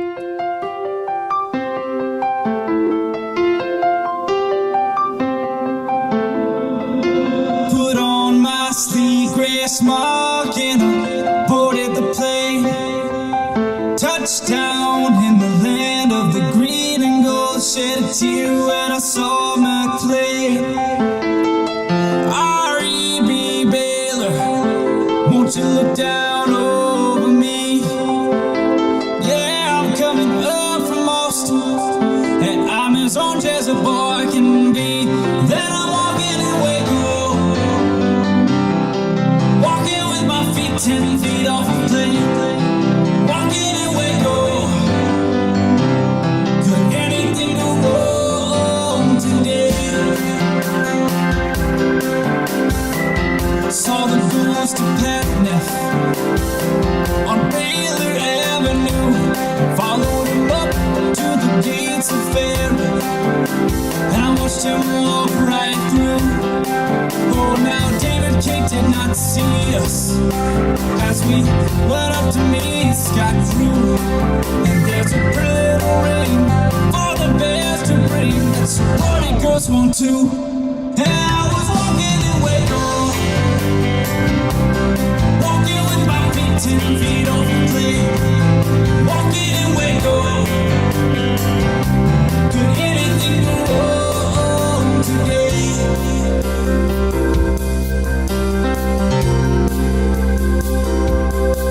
Waco custom on the table.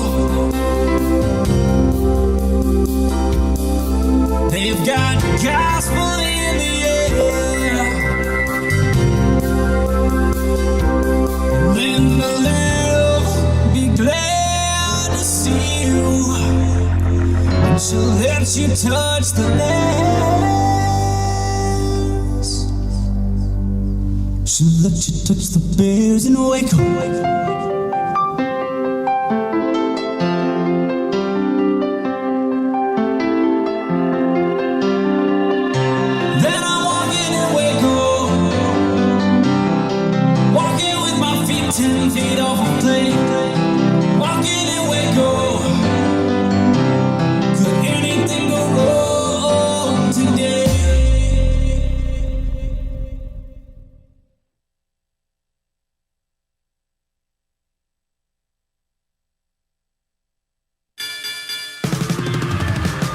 Across college basketball last night, top 25 teams took care of business with number 1 Gonzaga crushing San Diego 90-62, number 6 Houston beating Tulane 83-60, and number 15 Kansas struggling past TCU at home 59-51.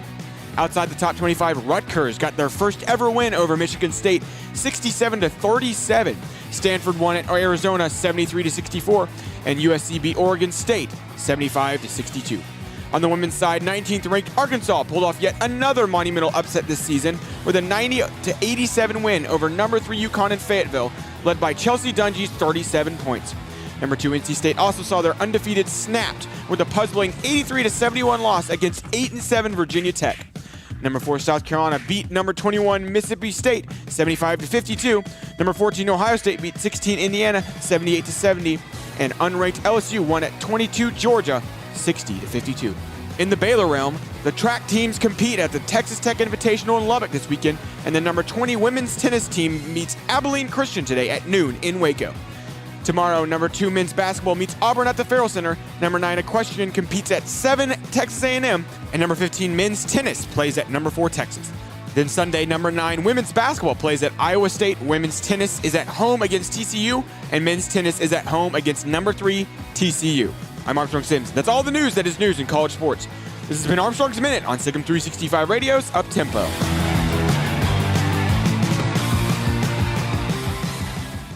With your Ram truck from Allen Samuels, you may not have to plow through snow and mud or pull heavy loads, but you could.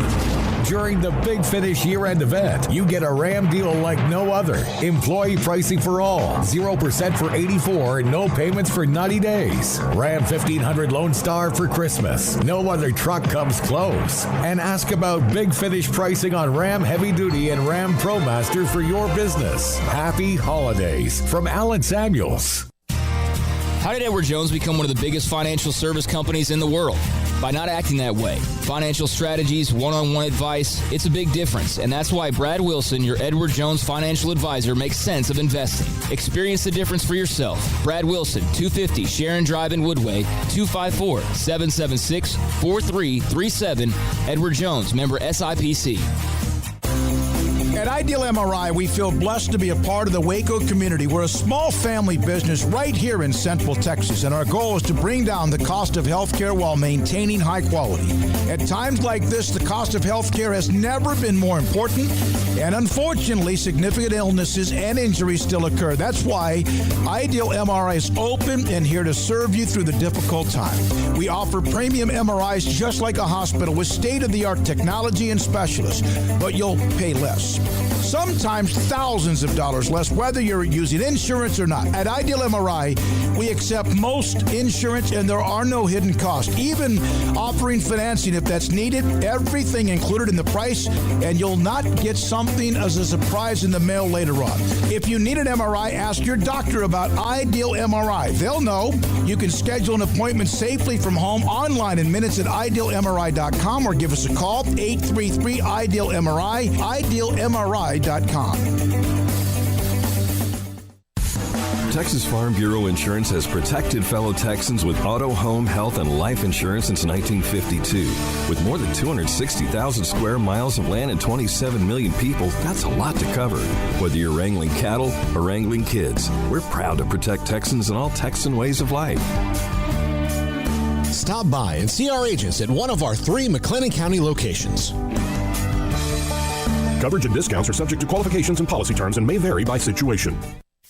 Waco Custom Marketplace is your home for holiday favorites for parties and the time with family. Various specials available in-store and online. A variety of steak gift boxes with 4 ribeyes for $70, 4 bacon wrap fillets for $55, or 4 New York strips for $50, and all come with steak butter. Fall snack box for watching a game or wrapping presents or hosting people at your house, including summer sausage, split horn, and jalapeno cheese and salted crackers for only $35. 2 pieces of lobster tails with herb butter and 2 bacon wrap fillets for $60. Order online or call in advance to ensure availability, or drop by Waco Custom Marketplace at 425 Lake Air Drive. Waco Custom Marketplace has a full-service butcher shop for customized orders or cuts of your favorite steaks or beef tenderloin or specially ordered prime rib roast. Plus, what you want with pork, poultry, seafood, and more. Waco Custom Marketplace, 425 Lake Air Drive in Waco, or WacoCustomMarketplace.com. Welcome back to Up Tempo on SicEm365 Radio. Call us on the Impact Health Labs caller line at 254-339-1122. For your company's mass COVID testing, log on to ImpactHealthLabs.com. I want the truth! You can't handle the truth! Now, back to the Bears Den with Drake Toll and J.D. Pickell for the Blonde Boys Power Hour. Welcome back into the Petty Bears Den. I'm Drake Toll. But the guy just said it was a Blonde Boys Power Hour. That JD. Blonde Boys Power Hour has come and gone. Oh, well, the guy was wrong. J.D. Pickell, he's walking his dog at the dog park. Before we get into hearing from Scott Drew and Jared Butler, we have it posted on the website, the at Up Tempo Production Walking in Waco, and the forum comments are spectacular.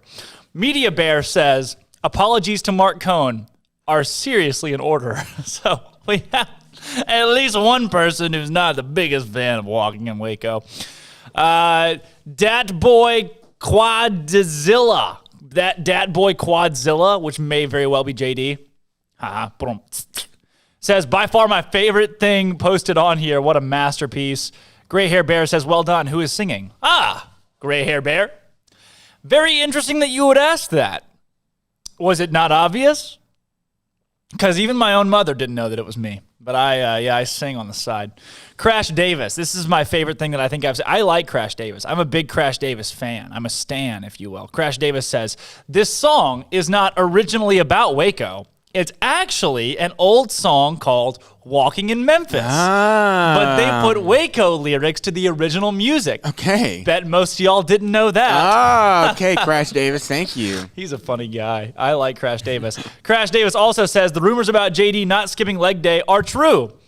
Look at those glorious quads. To be fair, this is an animation. I don't know if you could tell that. This is an animation. It's like some characteristics may be, closer enlarged. than you think. As a Memphis native, this is spectacular, someone says. Night Bear says greatness. Sadler says solid. Reminds me of Frampton with his synthesizer walking in Waco. Hey, it's not that auto-tuned. I sound remotely like rough. that. It's rough. When your own mom can't tell it's you. Yeah. Yeah. But guess what? Sean Kingston, Usher, for the most part, Justin Timberlake, what do they all have in common? They are good singers. No. I've never heard them sing. They make music. With auto-tune. And it works. It's a recipe for success. So one of these days, I will start using auto-tune. Okay. On maybe our next song. Not this one, obviously, because I already didn't. But maybe the acoustic version will come out too. Justin Timberlake is actually a good singer, though. He is. I think he's the best male vocalist of all time. Conversation for a different day. I think he is. Bold claim. Range-wise, Justin Timberlake, 100%. 100%. That's a bold claim. I will defend it. I will defend it wholeheartedly. Okay, defend it. Another time, I guess. Another time. Right now, we got Jared Butler and Scott Drew coming up on Up Tempo. This from their press conference yesterday, breaking it down, talking it's in the Google Drive. I don't see it. Well, I put it in there. Oh, I just now see it. Yeah. I love this show. I was like, you started pitching it, and I was looking at him like, what are you talking about? We do have it. It exists. Okay, now we have it. And here it is. Scott Drew, Jared Butler, yesterday breaking down the Auburn and Baylor game set to take place at 3 p.m. tomorrow in the Farrell Center. Hey, Jared, do you like stepping out of conference, the end of January to play a game like this? Yeah, I actually do. It's like a change of pace. It gives it more like a AAU type feeling. You know what I mean? Just playing somebody you kind of don't really know makes the game basketball a lot more interesting. Yeah, I like it a lot. Do you think this game will have any extra significance for Davion? I think to the outside world, yeah, it might seem like, playing against his old college, whatever. But I think he doesn't know anybody on the team now. I think he's a Baylor guy now for sure. So I don't think it'll be too much, but hopefully it doesn't get to him or anything like that. I also wanted to ask you about Adam Flagler. Mm-hmm. How did you see him develop last year when he was redshirting? Adam's just a silent killer. Going to keep his head down, work hard, not going to say too much. Just a great guy, a great teammate. And I think he improved tremendously. When he came on his visit after he decided to transfer, he was working out with us, and I was just like, yeah, you're a Baylor guy. You're going to fit in. And that's all he's done, and he's done a great job. I think he needs more credit, if anything. Jared, does it take you a while, or do you figure out pretty quick who's hot that night? Davion talked about the heat check. Does it take you a while generally to figure out who's hot?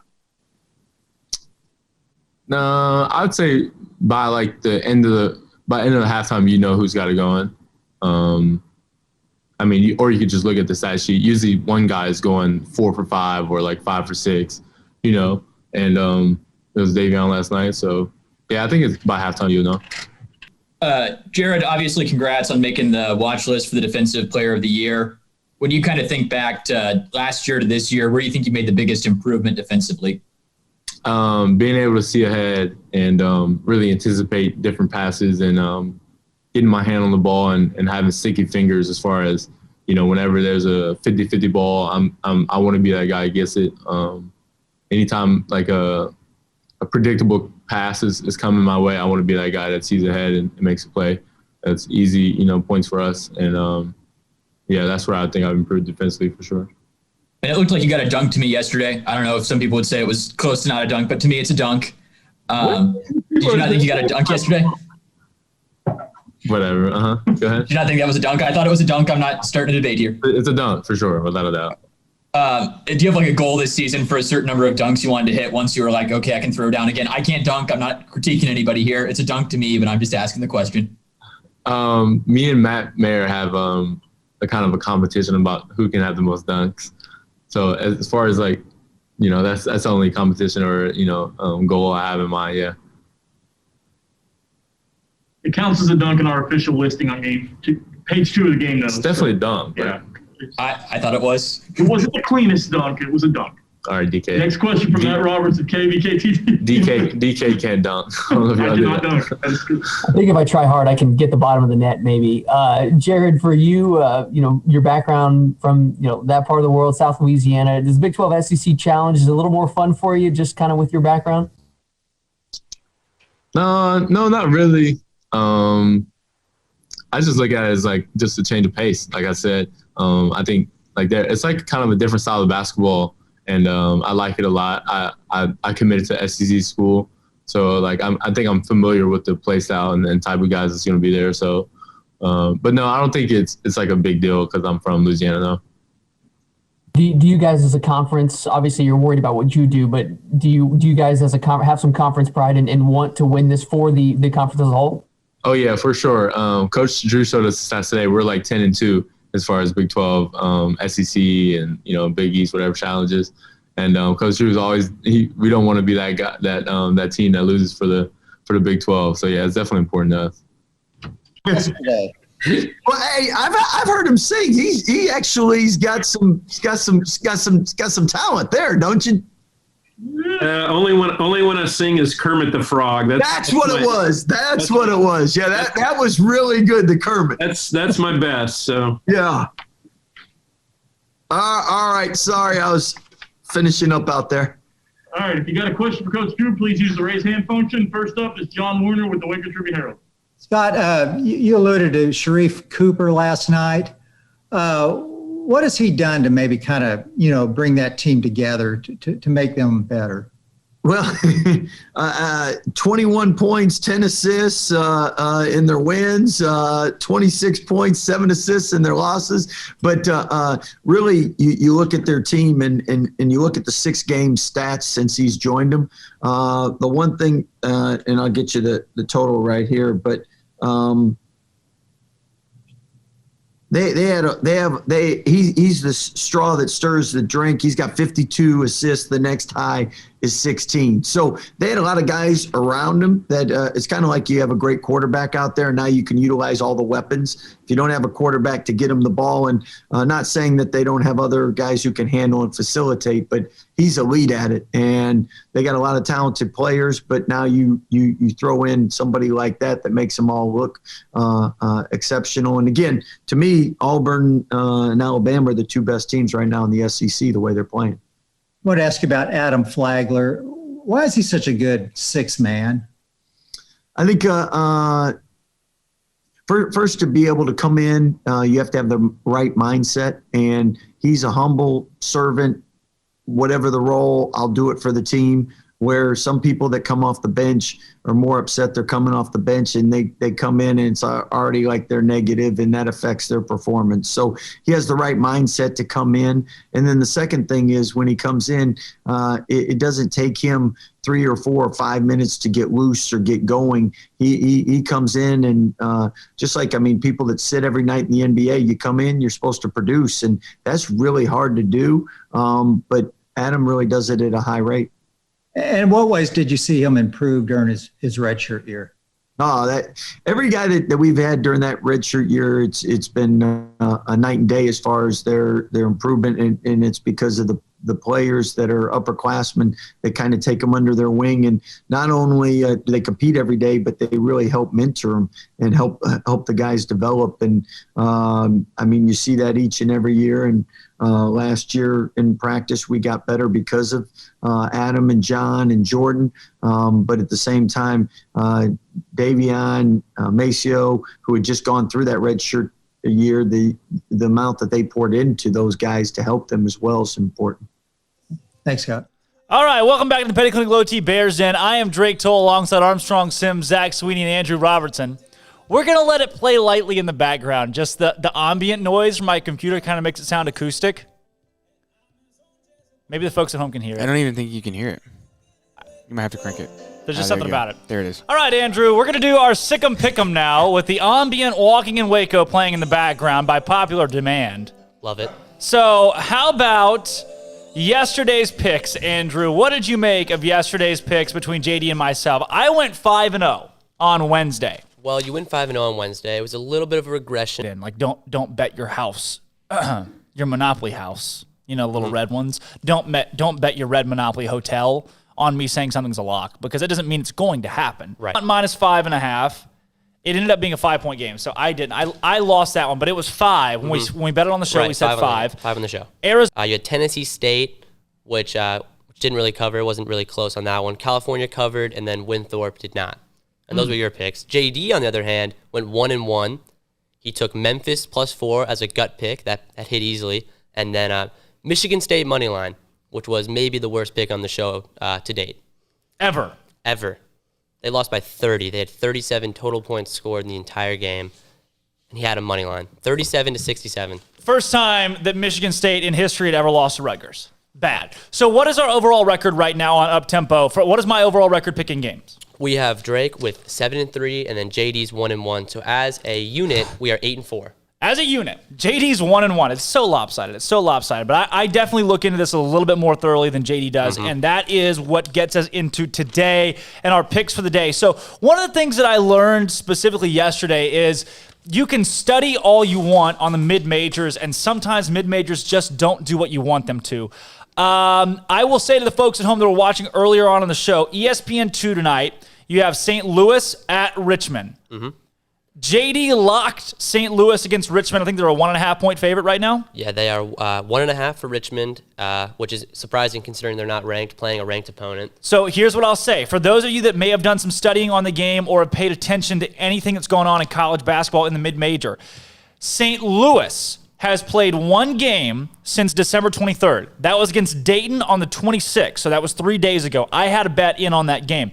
Richmond, they have won 3 of their last 4 dating back to January 6th. They won against St. Joseph's. They beat St. Joseph's, beat the brakes off them by 23 a couple of nights ago. They lost a game before that by 6 to LaSalle, but right now they're playing all right. Richmond's playing well, 4-2 in conference play. My problem with St. Louis, they're 7-2 overall, but they have only played one game since December 23rd. In the span of the last month, I stay away from Richmond St. Louis. What are your thoughts on that game? It's interesting because St. Louis clearly has a better strength of schedule. They've played teams like Minnesota. They've played teams like Dayton. And then I see Richmond, who plays, University of Rhode Island. So it makes me very weary to bet this game. I'm very surprised that Richmond's a favorite in this game. So if I had to take it, I would take St. Louis, as they are ranked. And they're getting points, which is kind of insane. But I would stay away from this game in general. I stay away from it because St. Louis has just not played in a while, and when they did play, they lost by 5 to Dayton at home. Now they're on the road against a Richmond team that's played. They've won 3 out of the last 4. They're playing well. I probably stay away from it, although if I'm going to have to make a pick on it, I like Richmond in this just because St. Louis is still coming back off of a long COVID stint. Yeah. I stay away from it, but if I have to make a pick, I'm probably going with Richmond in that one. The next game I want to break down, Grand Canyon. Okay, is playing against New Mexico. They're playing New Mexico State. Let me find this game. I saw this game. Yes, I actually was pretty interested in this game. 10-3 versus 3-1 on the records. That caught my eye. So if you guys have seen, this is one that this is my lock of the day most likely. I know we're going to get into a couple more of these, but this is my lock of the day. Grand Canyon University, they're 10-3 overall. They're 4-0 in conference play, all right? They have won at least 5 in a row dating back to January 9th by 81-46. 77-74, 98-47, 121-62, and then an 11-point win against Tarleton. They've been beating the crap out of people. Not great teams, but they are on a roll right now. On the other side of things, New Mexico State, in their last 5, they have played Western New Mexico. They haven't played 5 games all season. They played 1 game in the new year. They played 1 game. You're right. 1 game in the new year. In the last month, they played 1 game. It was a 29-point win against Western New Mexico, who is Division II. How much stock can we really put in that game? Not much. Not much. 0. Before that, they beat BU Az and ASCA. I have never heard of any of the teams that they've beaten. They lost to Cal State Northridge, the Matadors. I like Grand Canyon at home, -4.5. I think that's a lock tonight. I like them a lot. They're probably going to win that game by double digits. That is my lock pick of the day, the one that I'm probably going all in on. I say all in. I'm not going to put all of my Monopoly monies on it, but I like that one a lot. Yeah, I agree with you. I mean, New Mexico has only played 1 game in the new year, and it's against a high school team, so we can't put a whole lot of stock in that. And Grand Canyon's 10-3. They're playing well. They're very favored in this game. Only 5 points to cover. I think it's a lock as well, Grand Canyon. Here's this as well. Boise State loses by 22 at Colorado State. JD brought this one up earlier. Tonight, Boise State is playing again at Colorado State. This was just 2 nights ago these 2 teams played. And oddly enough, Boise State's a 2.5-point favorite. This makes no sense to me. I feel like someone must have gotten injured that we're not seeing or something like that, because how do you beat the brakes off a team by 22 and then become the favorite? Or then the other team becomes the favorite the next day? It makes no sense in my eyes. Something's got to be wrong here. Vegas knows. So I like Colorado State, plus 2.5 in that one. But you're right. Vegas knows something that I don't. I don't stay away from it, though. I think if you're going to put it into a parlay, I don't mind parlaying that with Grand Canyon. Yeah, I agree with that. I mean, is this a home game for Colorado State? I believe it is. Yeah, it's a home game. It's at Colorado State, where they just won by 22 and they're receiving points. This is the what is this game of the week? Yeah, I like. Here's another thing that I like a lot. I like the under in Iowa, Illinois. Okay. I don't think we're going to take. I don't think we're going to bet the line on that one. Not a money line, not the spread, either or. I think it's so tough with Illinois 2.5-point favorite at home. They're number 19 in the country. Iowa number 7 in the last 5. Illinois is 3-5. They have 2 losses at home. They're not playing great at home. Iowa they have a loss at home by 12 to Indiana. They had won 4 straight prior to that, but I do not like Iowa. Hasn't played in a week. Illinois hasn't played in 10 days, meaning anything can happen in that ball game. I think we stay away from it. It's absolutely volatile. You said you're taking the under 161.5? 161.5 in a Big Ten basketball game. Yeah, I have to agree with you there. I don't want to touch this line. These teams are a little inconsistent right now, dealing with COVID and protocols like that. And 161 is high, especially for teams that haven't played in a while. So it could be a slow start here. The under could be the play, but I'm not going to blame you for taking the over. Winthrop is a 12.5-point favorite tonight against UNC Asheville. Have we brought this one up yet? We haven't, and I circled this game. This is an interesting one because they're undefeated, which there's only, 4 teams left undefeated, including Baylor. Shout out.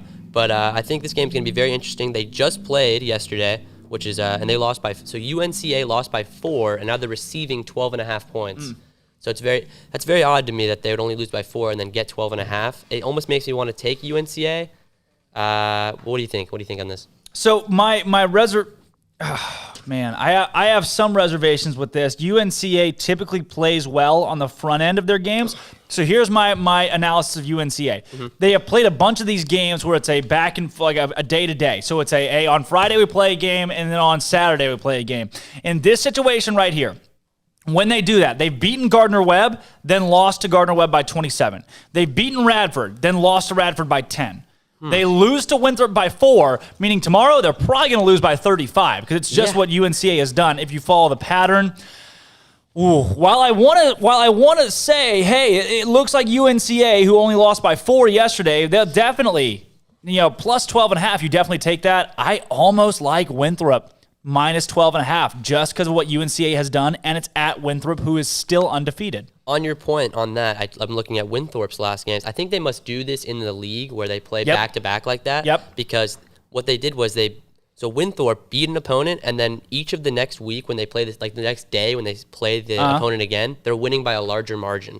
So both those things working with each other. I think maybe Winthrop blows them out tonight. That could be a circle the game bet. Maybe so. There are a lot of other games in the mid-major. I mean, that's what stinks, guys, is when you get days like Friday where it's just all mid-major stuff, and you got to do a crap ton of research to figure out who you want and what you like. And really, there's nothing else here that has jumped off to me. I looked this morning.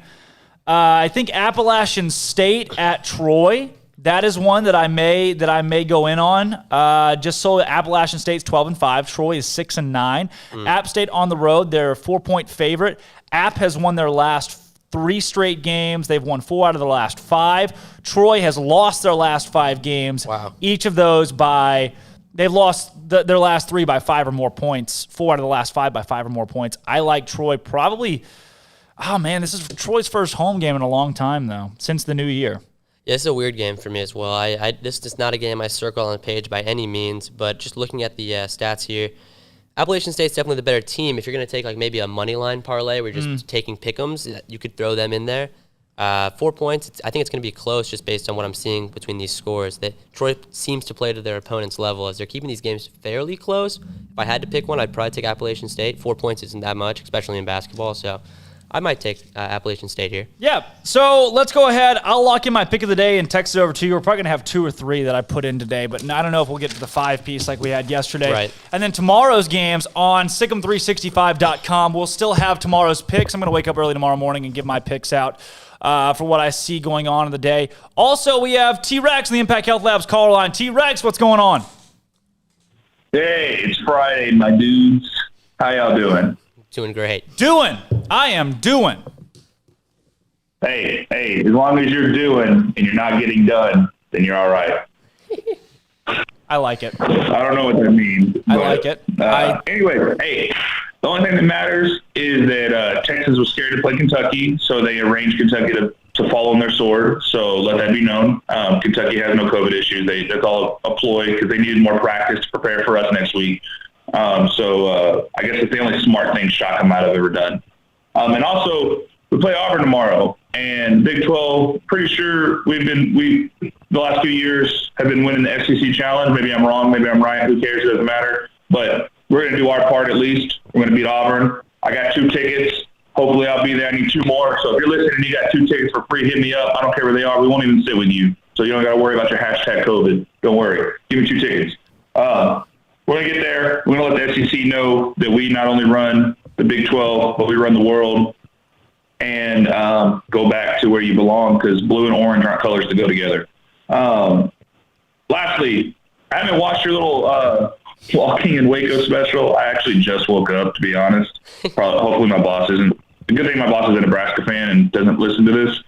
So I'll watch that in a second. I'm sure it's a miraculous Broadway production. But if not, I'll let it be known on the reviews. SicEm Bears, y'all have a good day. Let's do some Bear games because it's Friday, my dudes, and I'm pumped up and I'm all over the place. Bear games today. What is your score prediction for tomorrow?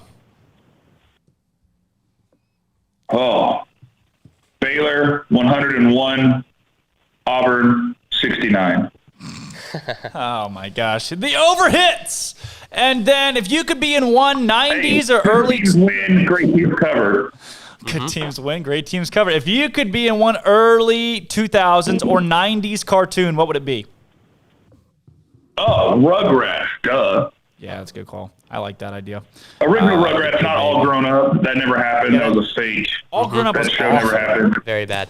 Yeah. So bad. All right, thanks for calling, T-Rex, for coming up on a guest. And how about it? Armstrong's Minute. Quick break. When we come back, CJ Moore from The Athletic joins us. I am Drake Toll alongside Armstrong Sims, Zach Sweeney, and Andrew Robertson. We'll be right back after this break with CJ Moore. Across college basketball last night, top 25 teams took care of business with number 1 Gonzaga crushing San Diego 90-62, number 6 Houston beating Tulane 83-60, and number 15 Kansas struggling past TCU at home 59-51. Outside the top 25, Rutgers got their first ever win over Michigan State 67-37. Stanford won at Arizona 73-64, and USC beat Oregon State 75-62. On the women's side, 19th ranked Arkansas pulled off yet another monumental upset this season with a 90-87 win over number 3 UConn in Fayetteville, led by Chelsea Dungy's 37 points. Number 2 NC State also saw their undefeated snapped with a puzzling 83-71 loss against 8-7 Virginia Tech. Number 4, South Carolina beat number 21 Mississippi State 75-52. Number 14, Ohio State beat 16 Indiana 78-70. And unranked LSU won at 22 Georgia 60-52. In the Baylor realm, the track teams compete at the Texas Tech Invitational in Lubbock this weekend, and the number 20 women's tennis team meets Abilene Christian today at noon in Waco. Tomorrow, number 2 men's basketball meets Auburn at the Farrell Center. Number 9 Equestrian competes at 7 Texas A&M, and number 15 men's tennis plays at number 4 Texas. Then Sunday, number 9 women's basketball plays at Iowa State. Women's tennis is at home against TCU, and men's tennis is at home against number 3 TCU. I'm Armstrong Sims. That's all the news that is news in college sports. This has been Armstrong's Minute on SicEm365 Radio's Up Tempo.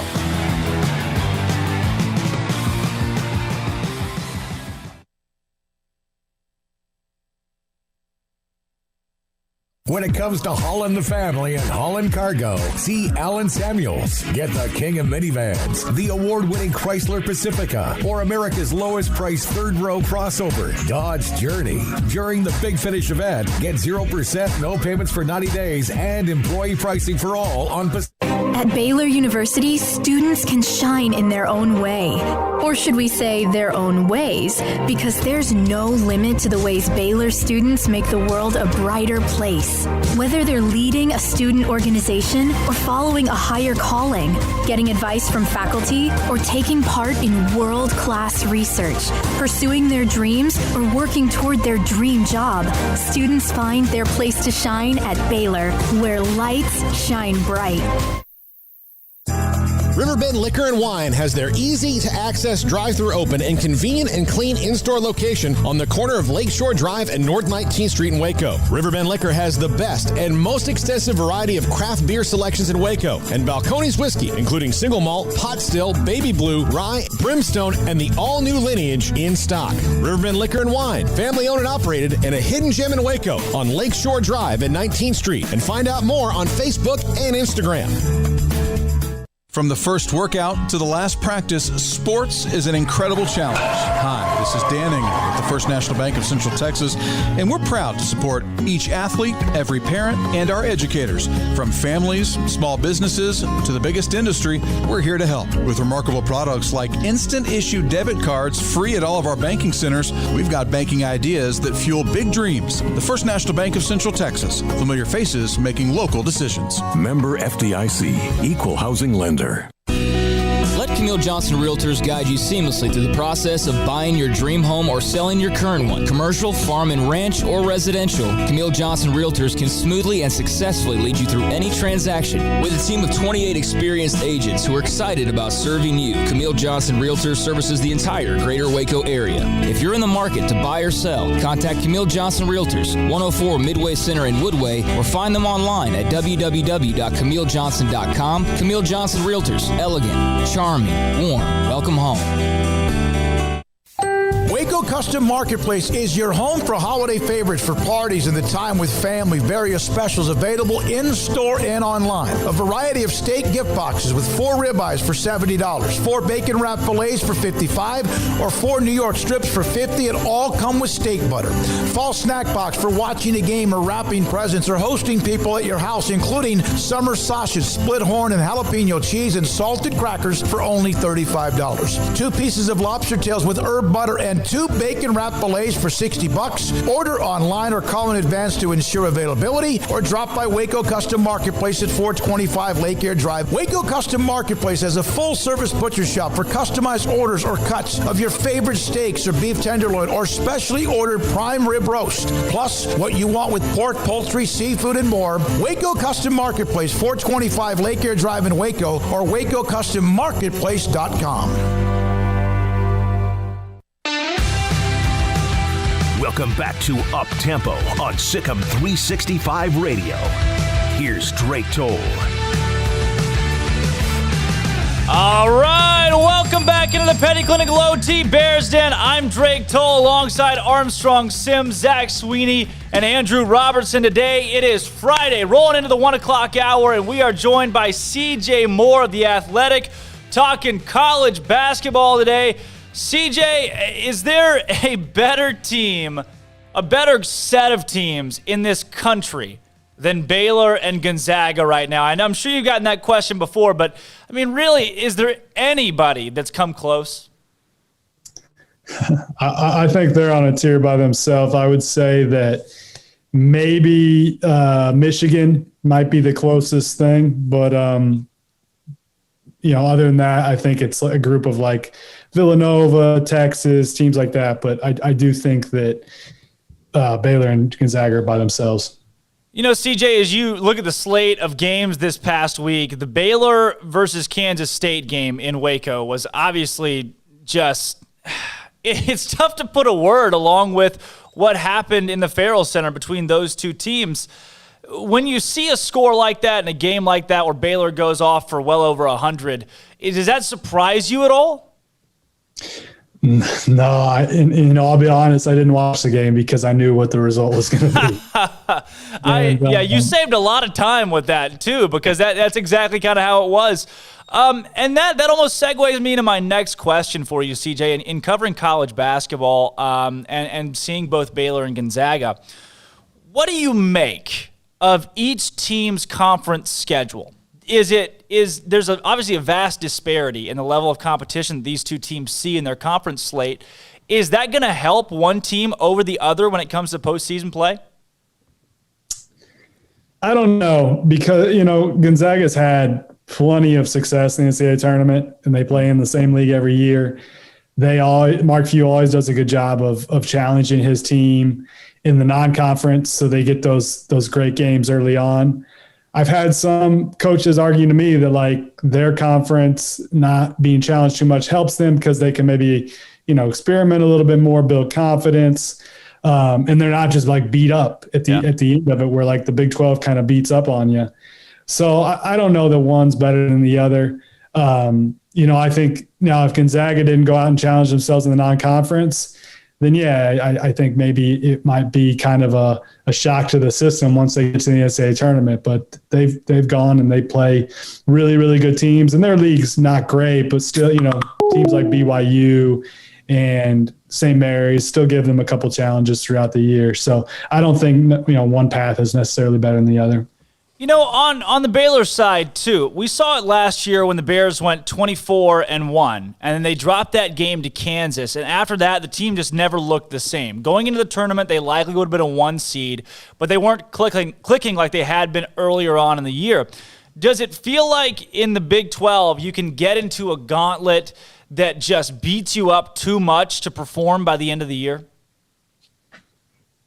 Maybe, but I do think that once the postseason hits, it's kind of a reset sometimes, and we've seen plenty of examples where teams finish really, really poorly, and then they still make a Final Four run. There's like maybe a Syracuse team not too long ago that made the Final Four that ended really poorly. There's other examples of that. So I think because the NCAA tournament can kind of be like a reset and it's a new season. You're able to regroup now, but it is always nice to go into that postseason with a lot of confidence, and sometimes the Big 12 doesn't allow that. But I think this year Baylor, they might get hit a couple times, but I think their record is going to be pretty good at the end of it. I wanted to ask you too, CJ, with this Baylor team and the experience that you've had covering them this season, your article about Jonathan Tchamwa-Tchatchoua, that anybody out there can find CJ Moore Hoops on Twitter to read that. In putting that together, what did you learn about everyday John that you can share with Baylor fans they might not know? Well, I'll share with you kind of the experience of reporting that one, in that every single person I talked to had like a cool anecdote experience with how, basically the gist of the story is how hard a worker he is. And you do these stories where you talk to, like I talked to at least 10 people for that story. If you talk to 10 people in a story, maybe 3 or 4 of them have like really good anecdotes to share that you can kind of build off and ask others about. He was one where everybody had like their own version of it and had different little anecdotes. So I think that kind of shows you how impactful of a person he is to everyone has their own little story about him. And, the Baylor coaches will tell you, like, he's a worker unlike they've ever seen. And it's a program full of workers. Like, that's something they pride themselves on is the program, the guys on the roster are like really, really hard workers. And for him to stand out there is impressive. Kind of reverting away from Baylor for just a second, CJ, talking the scope of college basketball this past week. We got the news that the Texas-Kentucky game has been pulled out from the slate this weekend. But when you look at the rest of the Big 12 and SEC Challenge, what do you see that really stands out to you in tomorrow's slate? I think that Oklahoma-Alabama game could be fun. I don't think the SEC is great this year. And Alabama's just crushing people. And it's going to be interesting to see like how they do against a team from the Big 12, who's pretty hot right now.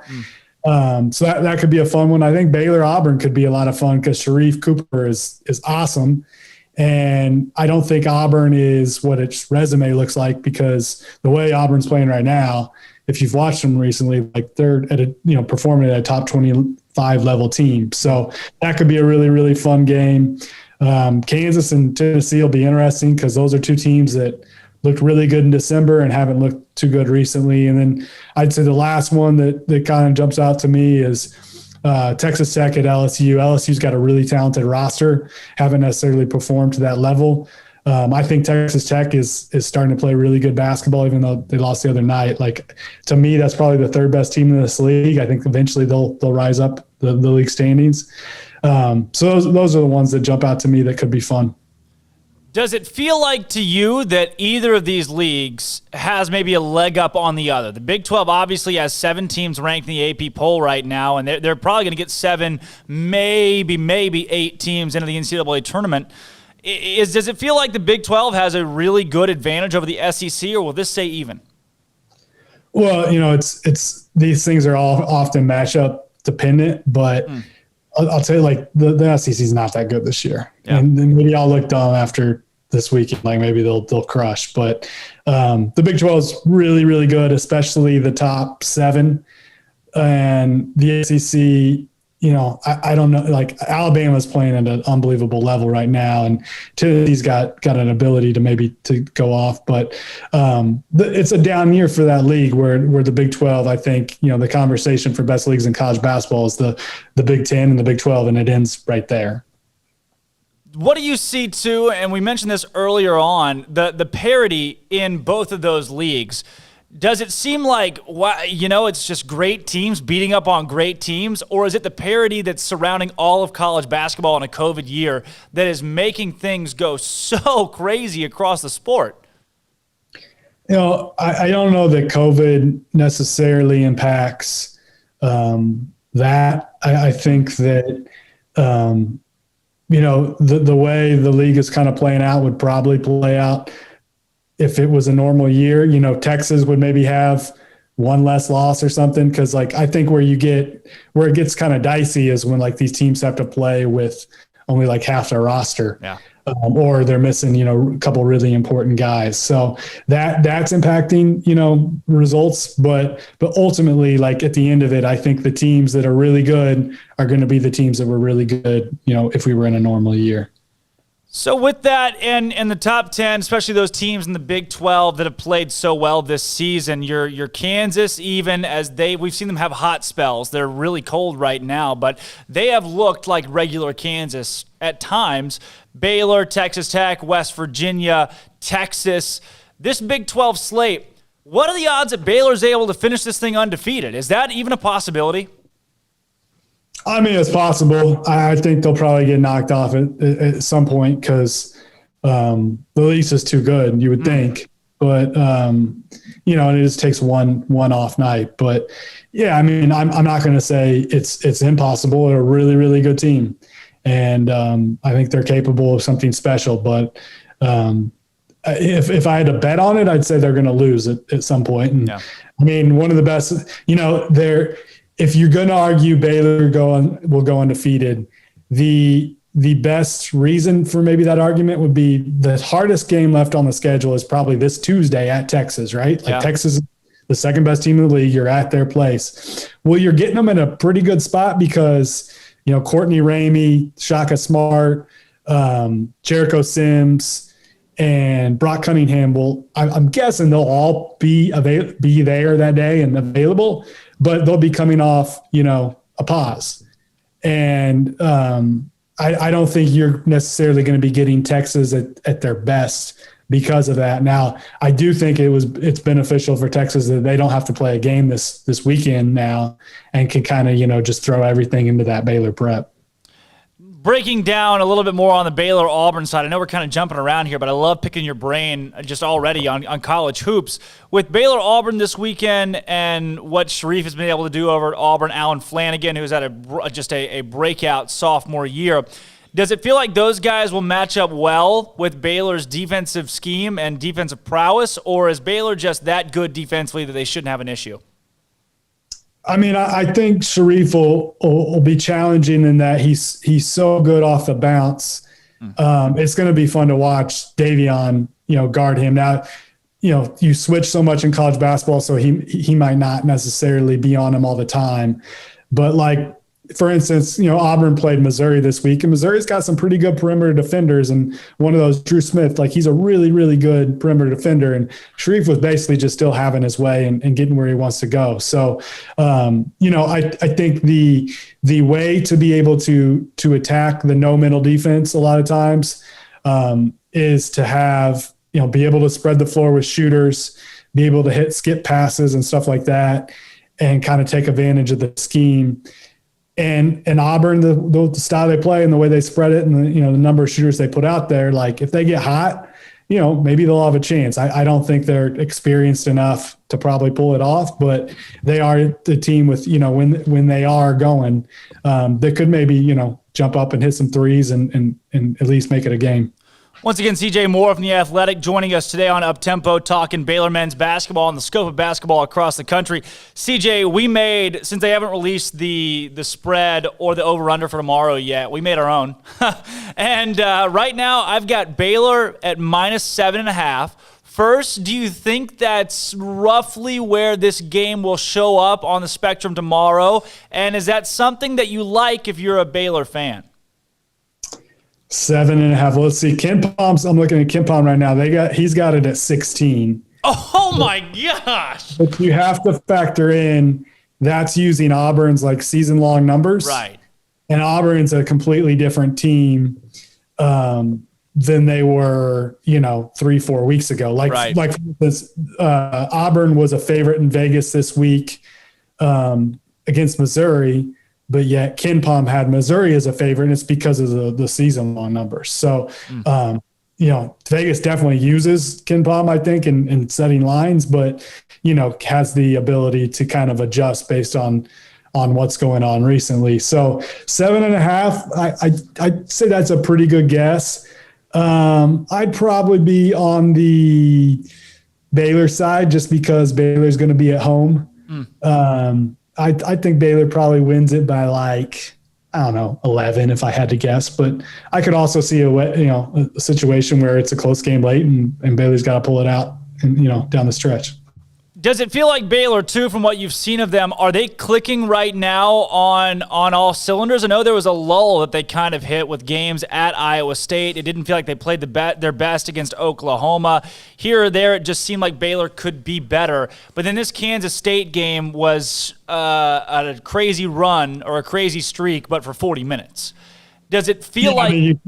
You kind of have to take the K-State game out of the equation. Come on, CJ. No, please. They're not very good, man. I don't like horror films, and that's why I didn't watch the game the other day. I think the best part, we had a K-State insider come on the show, and somebody commented on our forum. They're like, my favorite part of this is that this guy got for 15 minutes to just trash Kansas State in a professional way, because what else can you say about that program right now? They're really in the doldrums of the conference. So I guess, fine, really CJ, we'll throw it out, but with Kansas State, without it, is Baylor still clicking right now? Yeah. I think they've put together several good games in a row.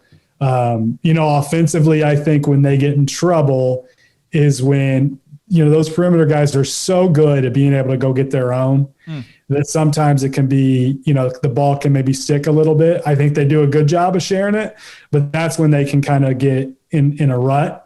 And, when you're in a little bit of a funk, like inside a game, it's easy to kind of go hero mode. Right. So, I think that's the only thing Baylor has to try to stay out of that mode. But when they play together and the ball's moving, the defense is always good.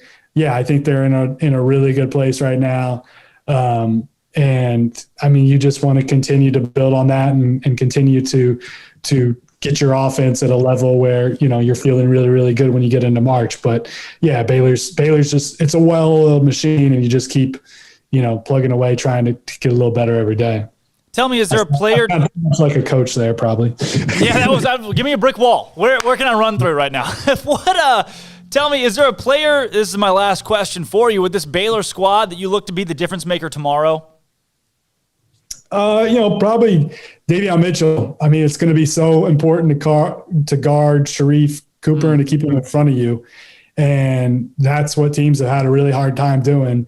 And he's as good at anybody in the country at doing that. So I'd say that matchup and that, Davion in particular, and make Sharif guard you too. Because he's a little dude. He's quick, but I think you can overpower him. I wouldn't be surprised if Baylor even tries to post him up a little bit. That'd be something I'd do because he's pretty small. But I think Davion maybe the guy to watch. And hey, that K-State game, I know he did crush it, so he's a little hot right now. He had 31 points against Kansas State on 7 for 9 shooting, but we don't count that. That didn't happen. It was Kansas State. Oh no, CJ, thanks so much for joining us today. We got our Bear Games questions to round this out that we ask all of our callers and guests. First question for you, CJ. You know what? I'm going to throw that out. When we bring on basketball analysts, I don't like to ask them final score predictions because that just seems so fan-oriented. Although I also give final score predictions on every Baylor game that happens, but hey, whatever. I will ask you, though, if you could be in one cartoon from the 90s or the early 2000s, what would you be in? One cartoon from the 90s or early 2000s. That's tough. When I was in probably first grade, most kids watch cartoons before school. Right. I'm watching Sports Center, so I've never been a huge cartoon guy. But I'll say Go-Go Gadget. Okay. If I do that show, that'd be kind of fun, I guess. Hang out with Go-Go Gadget. He could do some things for you, I feel like, if he's your buddy. See, I like that better than Rugrats. Go-Go Gadget, you got all you're spitting stuff out and the hands and the changing but Rugrats, you're just babies. And you crawl around. We've had 4 people say Rugrats today, and I don't get it. CJ, you win. You win our Bear Games today. Thanks so much for joining us talking men's basketball. No problem. Thanks for having me on, man. Absolute pleasure. All right, we're going to hit a break right here, and when we come back, we're going to do our top 5 moments of the week on Up Tempo. This is Up Tempo.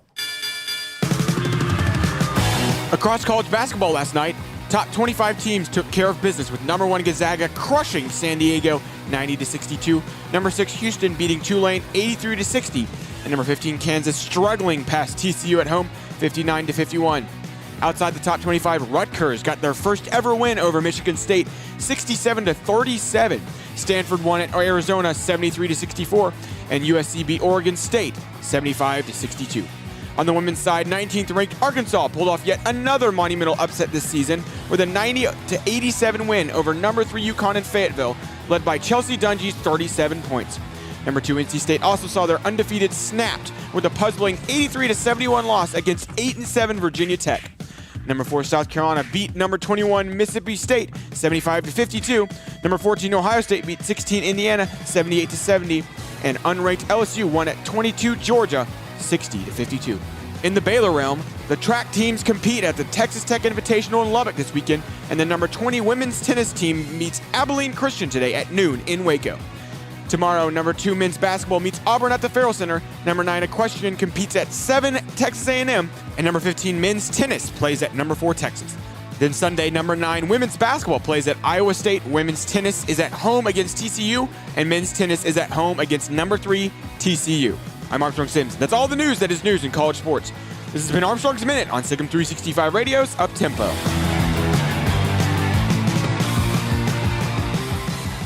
At Baylor University, students can shine in their own way.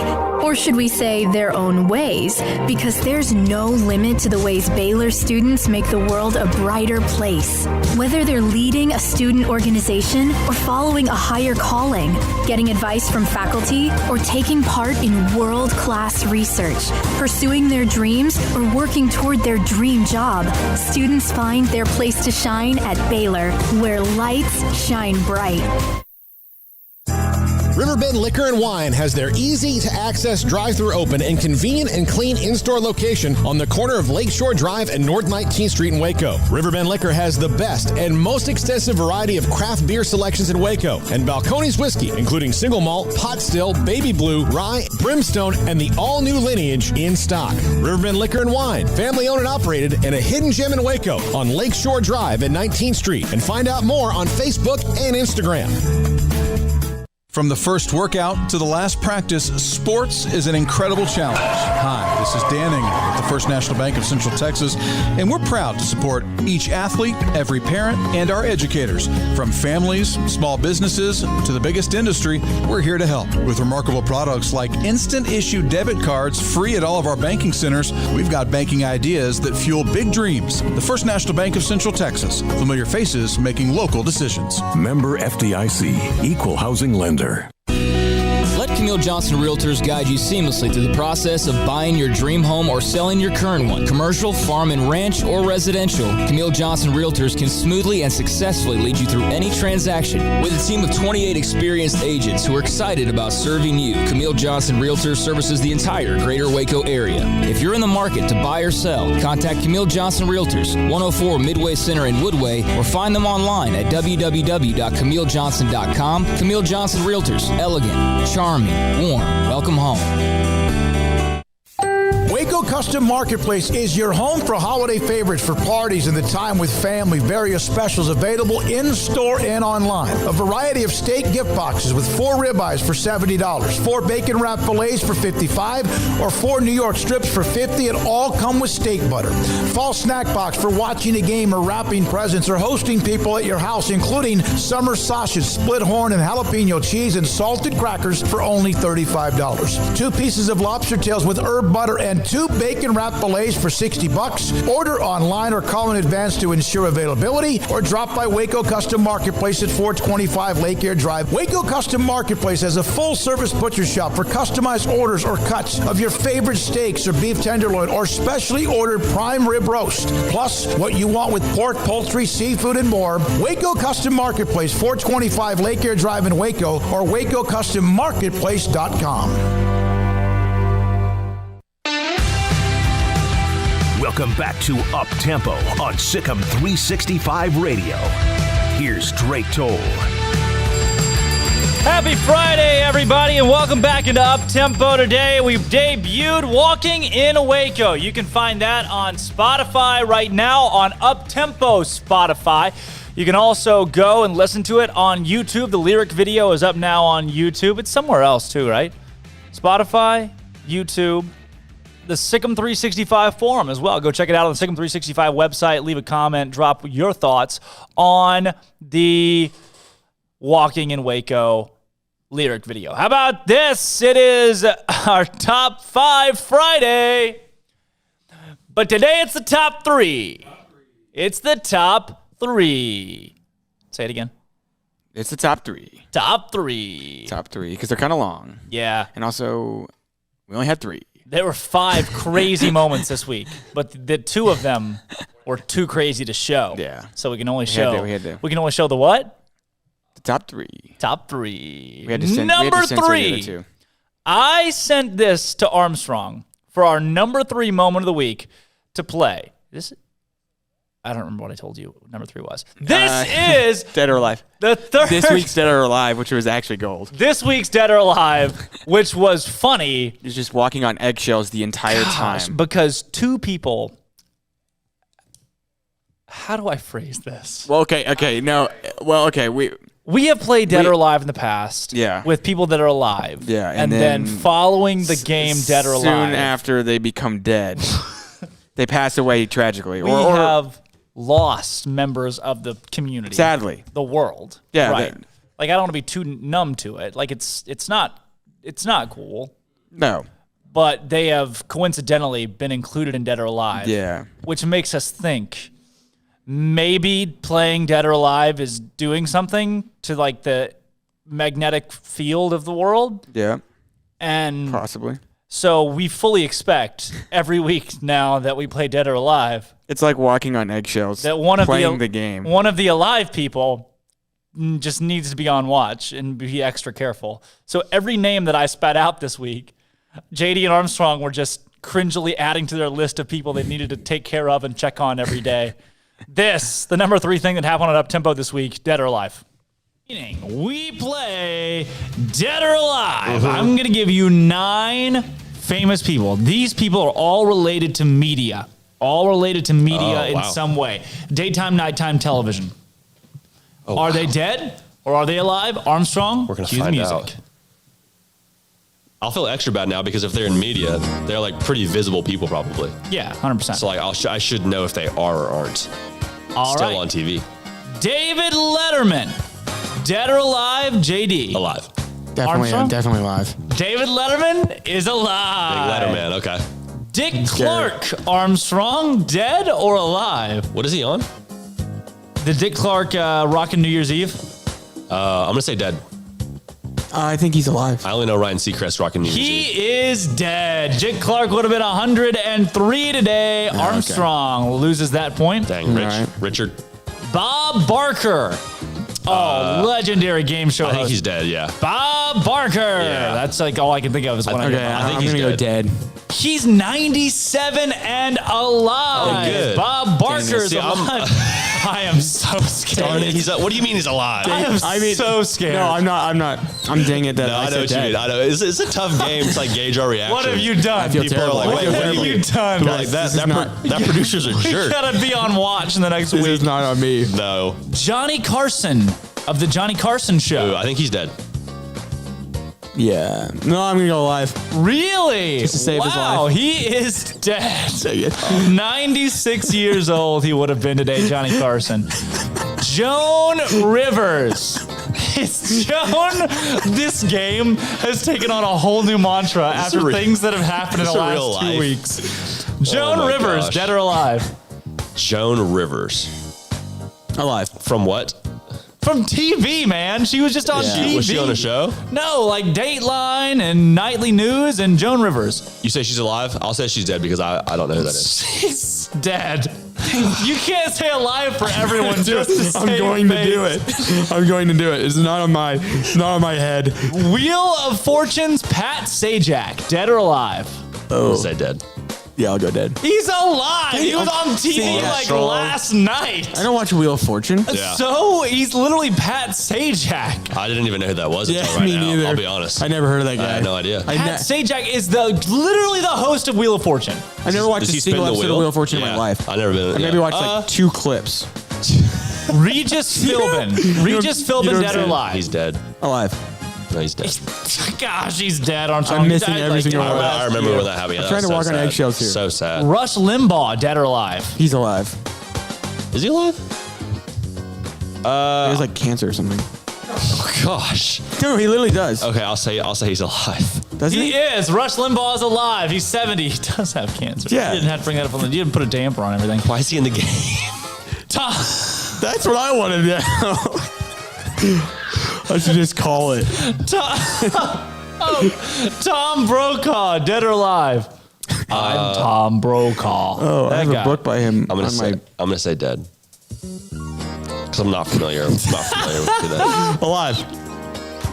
He's alive. Thank Tom you. Brokaw's There we go. alive. There we go. Armstrong missed 6 out of the 9. We're done? Dead or alive. We are done. Hallelujah. Thank goodness. My heart rate goes so high this part of the show, more than any other. Considering things that have happened in recent weeks. Yeah. Dead or Alive has taken on a whole new. You texted and said, please don't play Dead or Alive with any of my family members. Oh my I goodness. hope everybody else thinks this is like kind of funny. because I'm this is- Drake Toll, this is, like, that's just JD uncomfortable. Pickell, not really Armstrong funny, it's just kinda Sims, sad. Zach Sweeney, and Cola with us today. When we come back, we're taking a call from Stephen. It was so dark. It's such a dark game. but the fact that it's now got some hexy to it has really made it something. I think that may be one of the top moments ever of the show. I was dying laughing just now rewatching it. Yeah. Gosh, that was... You have to know the backstory to really enjoy that segment. You do need to know the backstory. Woo, that game is just a lot. Moment number 2 this week, Armstrong, is... This was busts. This week's Bears and Busts. And specifically the busts. These were the busts this week. All 3 were really just relevant and obvious busts. Here you go, the bust from this week's Bears and Busts. This week's 3 busts of the week. I hate all of these almost equally. These are an atrocity. Bust number 1, Coach Mike Krzyzewski. Armstrong, do we have the video? Coach Mike Krzyzewski, I got a bone to pick with you. I'm just curious as to what the next step forward here is for the team as you guys move into another week of basketball. Yeah, why don't we just evaluate this game? I'm not into what our next step forward is right now. We just finished a hard-fought game. Yeah, I don't know if, what's your major? What's your major at Duke? What's your hardest class? Econ. Okay, so say you just had the toughest econ tests in the world, and when you walked out, somebody asked you, what's your next step? You see what I mean? You have some empathy and just give us time to evaluate this game, and then we'll figure out, just like we always try to do. What I hate the most, I think, about that is he said, do you have some empathy? Coach Mike Krzyzewski, the man's over 60 years old. He's been coaching college basketball for 40 plus years, says, do you have some empathy? He asks a student journalist for empathy for his team. After the guy's like, hey, I get it, you lost. If you ask Scott Drew that question, hey, coach, tough loss tonight. You know, what's your outlook? How do you look forward? Oh, man. On to the next game. We evaluate this one. We're moving on. We want to go out and attack the next game. We're going to be prepared. We're ready to go as a team. But instead, Krzyzewski's like, what's your major? What's your major? Knowing, here's how I know. Here's how I know that Coach Krzyzewski knew he was talking to a student when he said this, is because he asked him, what's your hardest class? What's your major? He knew he was talking to a student journalist and asked for empathy from a guy that's probably 20 years old. I remember my first question to Matt Rule in a press conference. I don't regret it. I learned something. It was not a great question. It was not a very good question. It was my first ever press conference. I asked him a question. This was my freshman year of college last year, and I don't regret it, but it wasn't a very good question. And Matt Rule was like, hey, I'm still going to answer your question like a normal human being. I'm not high and mighty or above anybody else in this room. And Matt Rule would go on and thank the media after every press conference. This guy, Coach Krzyzewski, just taking a shot at a student journalist. Look, you know it's a kid. You should adhere to that when you're answering the question too. Just give the guy an answer. That's your job as a coach. Give him a viable answer, not I don't want to answer your question. Ask me later. We have more things to worry about right now. Gosh, man. Who are you better than? All right, my second bust. Oh my gosh, Dick Vitale. Dick, what are you doing? We on this show are big fans of Dick Vitale. He's been on with us. Dick's a good dude. Oh, baby, big shot, baby. Dick Vitale, I love what you do. You're a legend. But Dick tweets, I can't take it, /space. My stomach is rumbling, /space. Lorraine, get me that Pepto, baby. He's got capital Pepto, capital baby. And it is a up the nostril selfie of Dick Vitale with a bottle of Pepto-Bismol. This is not the reason that he is my bust. The reason that he is my bust is because what follows this tweet.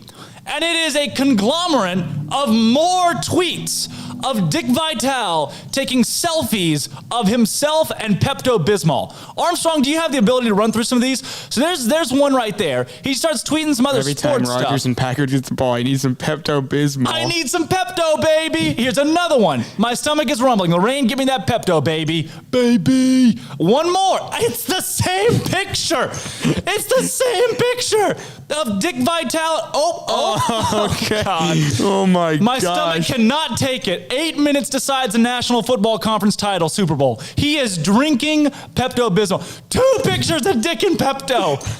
What kind of deal did Pepto-Bismol have to sign with Dick Vitale that's like, all right, I need 10 pictures of you, Dick, with Pepto-Bismol during the game. We will pay you $10,000 to tweet about Pepto-Bismol the entire the NFC Championship game.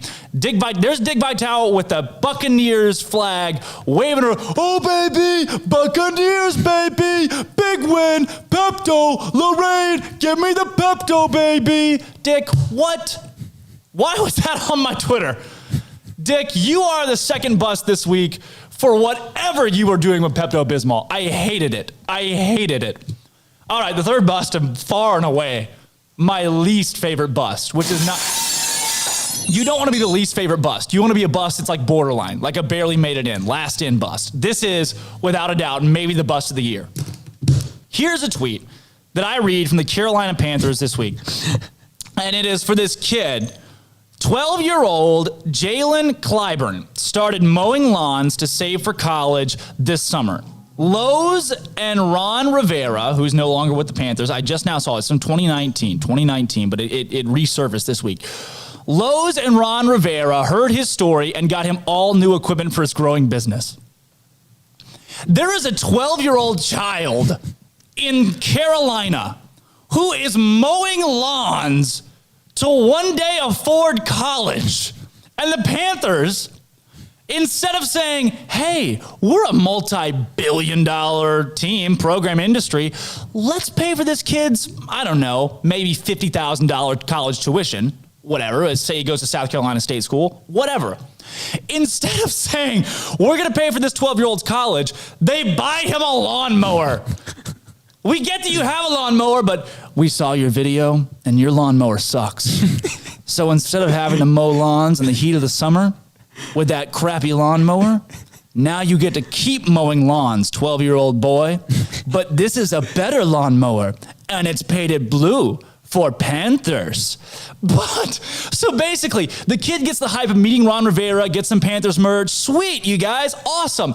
And then the next Monday hits when it's all over, and there he is with his Panther lawnmower, having to continue mowing lawns to try to afford college. What a slap in the face.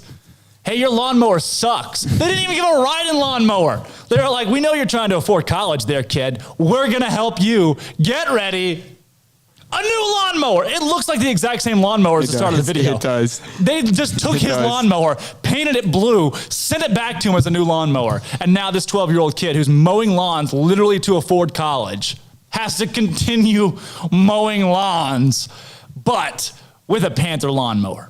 So that's my Bears and busts this week. My Bears. Your Bears? Yeah. Oh, we had the volume down. Oh. My Bears.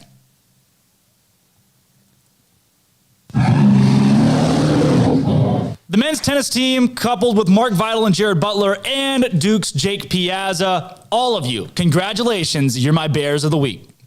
My busts.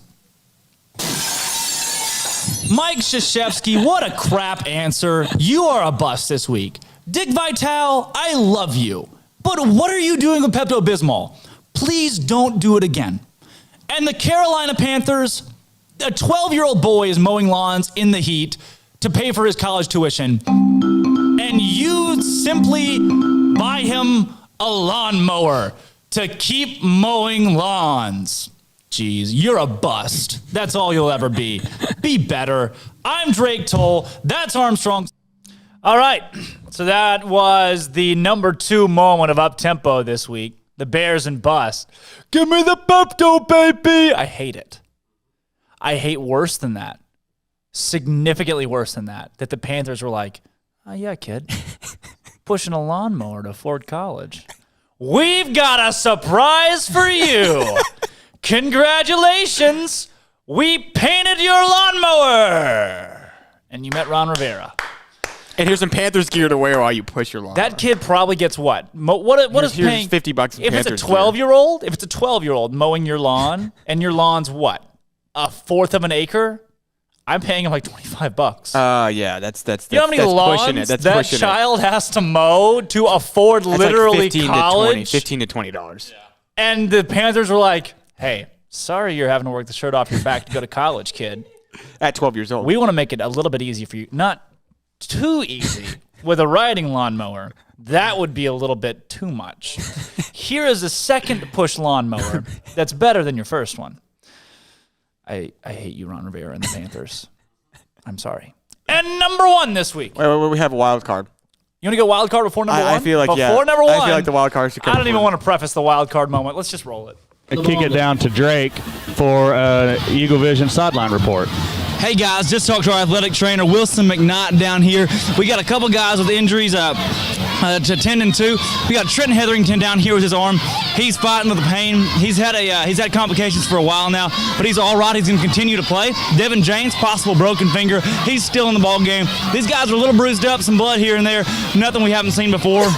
And a lot of them are playing through some pain, playing through the toughness. Now, excuse me, that pickle juice didn't go down the right pipe. But as far as our guys go fatigue, we're still pumped up, still ready to go, and the student section hadn't given up, and that's the coolest part to me is these fans are still up and in it. It's been a fun night here at Philip D. Weaver. I think it was the bomb. You know, Drake, you're right. You're right, Drake. It's not a real video. I am wholly convinced that it's a deep fake. It sounded pretty real. I don't sound like that. Not anymore. I don't look like that. The muffin top.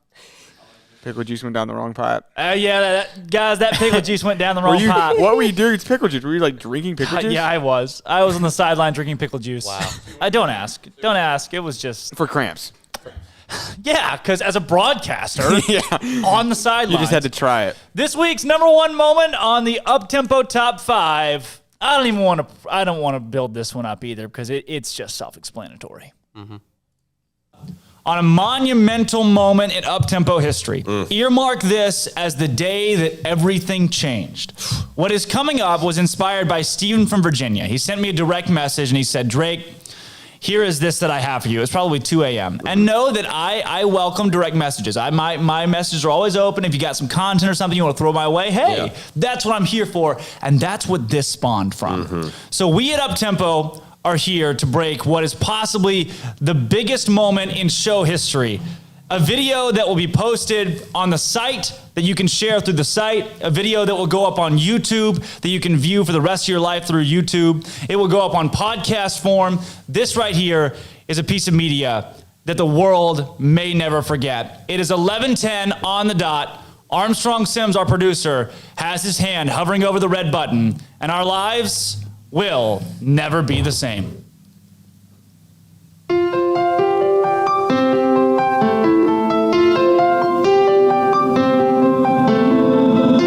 Put on my sleeve, gray smock, and I'm boarded the plane. Touchdown in the land of the green and gold. Shed a tear when I saw my plane. R.E.B. Baylor, won't you look down over me?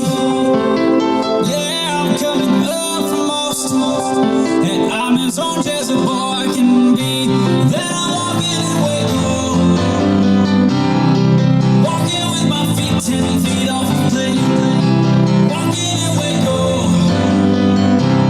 could anything go wrong today?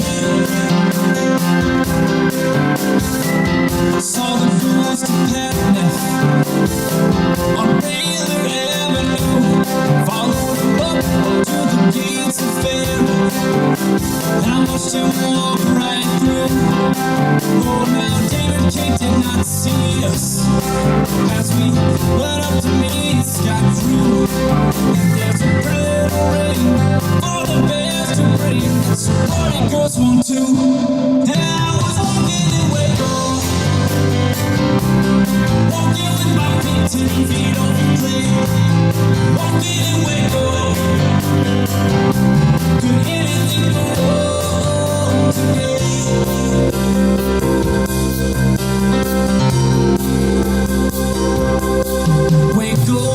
some on the table. They've got gospel in the air. Then the little be glad to see you. And she'll let you touch the lace. She'll let you touch the bears and wake up.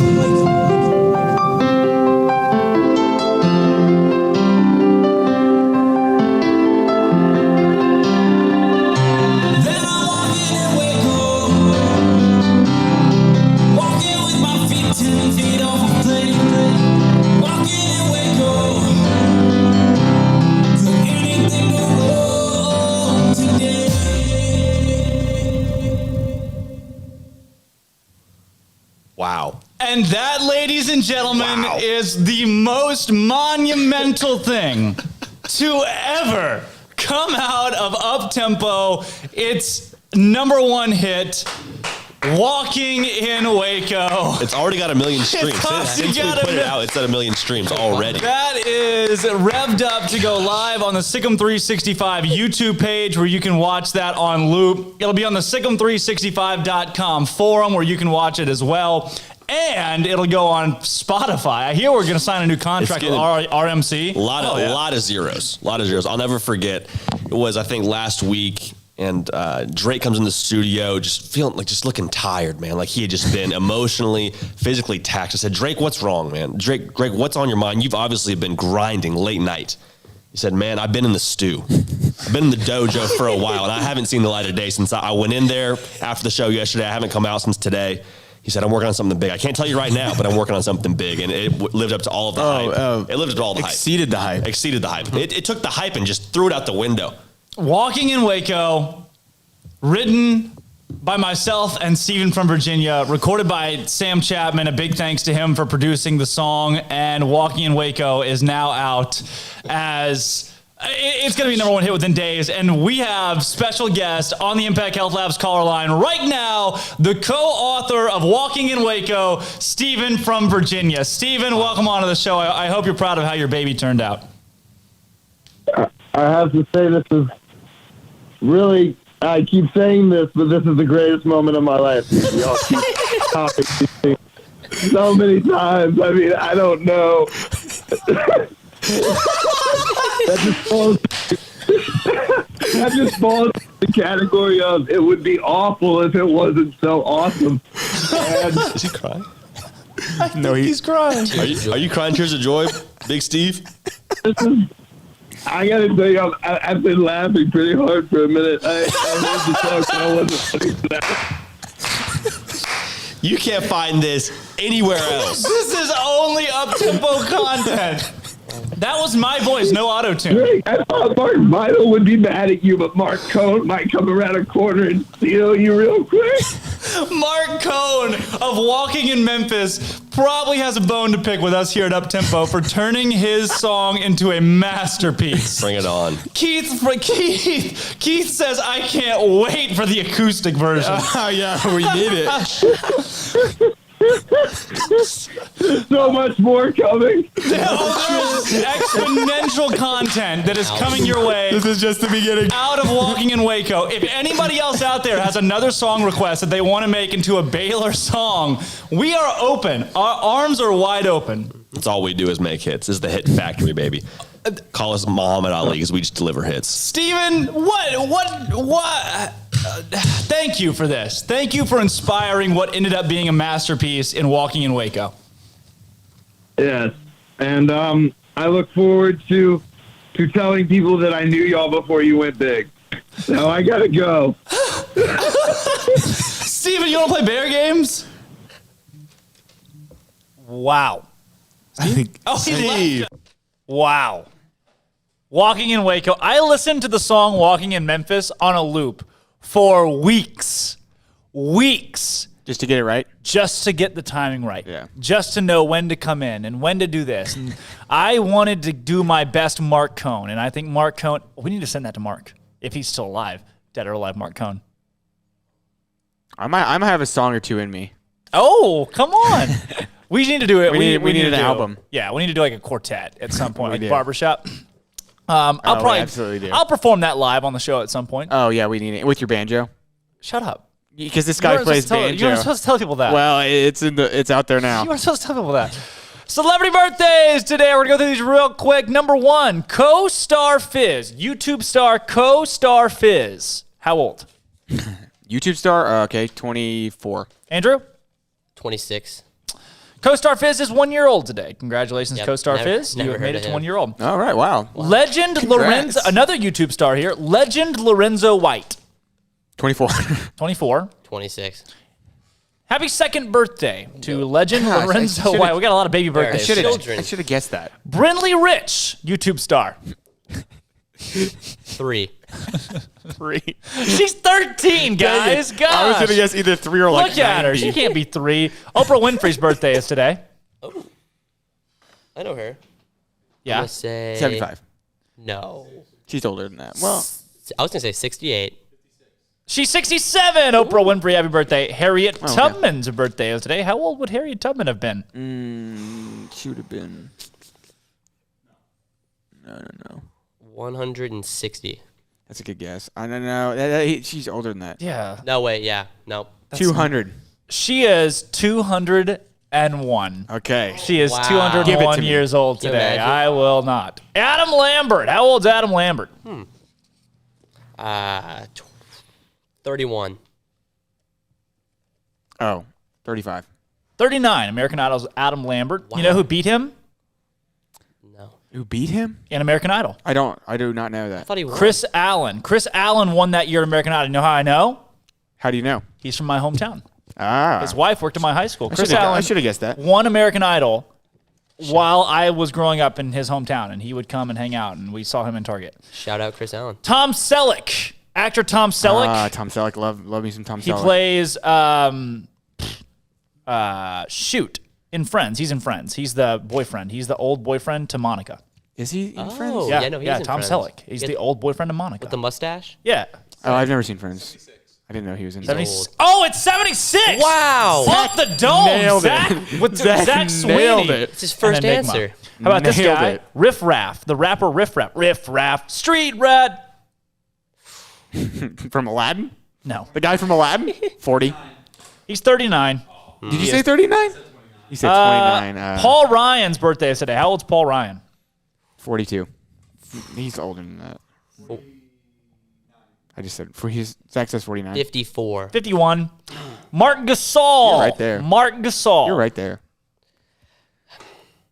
40. No. 30. He's 36. Oh my 36. Wow. Golly. God bless Zach Sweeney. He's killing the game off the mic. And then last but not least, kind of least, William McKinley.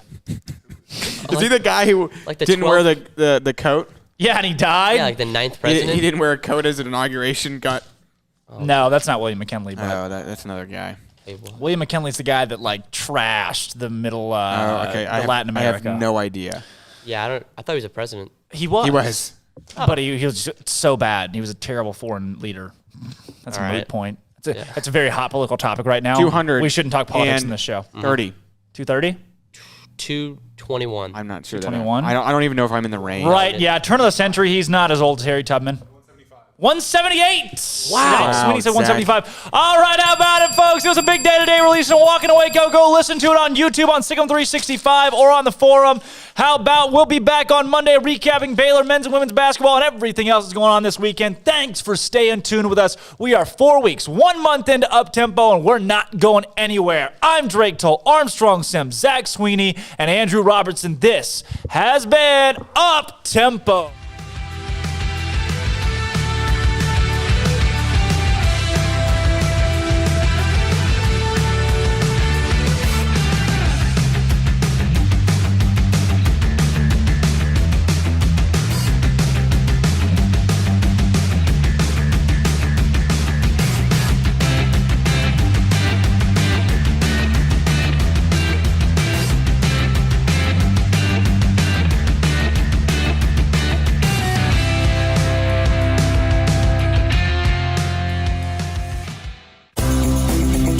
MRI is a small family business right here in Central Texas.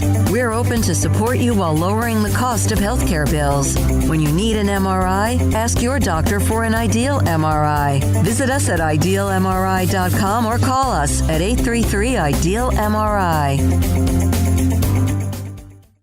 Boozers is the wedding ring store and more. If you're ready to get engaged or already married and want to upgrade your wife's ring for a special anniversary, Boozers is the place to go. With the largest selection of premier quality diamond engagement rings and wedding rings in Central Texas. They have 7 cases with over 300 styles of rings from top designers like Natalie Kay. Choose from yellow, white, or rose gold, plus beautiful top quality loose diamonds. With an in-house jeweler, they can also custom make anything you want. Bring in a picture or drawing and let Boozers create your one-of-a-kind pendant or ring. They can even use some of your old gold and diamond jewelry to create something new. At Boozers, you'll find a great selection of quality timepieces, and Boozers is the place for expert watch maintenance and repairs, too.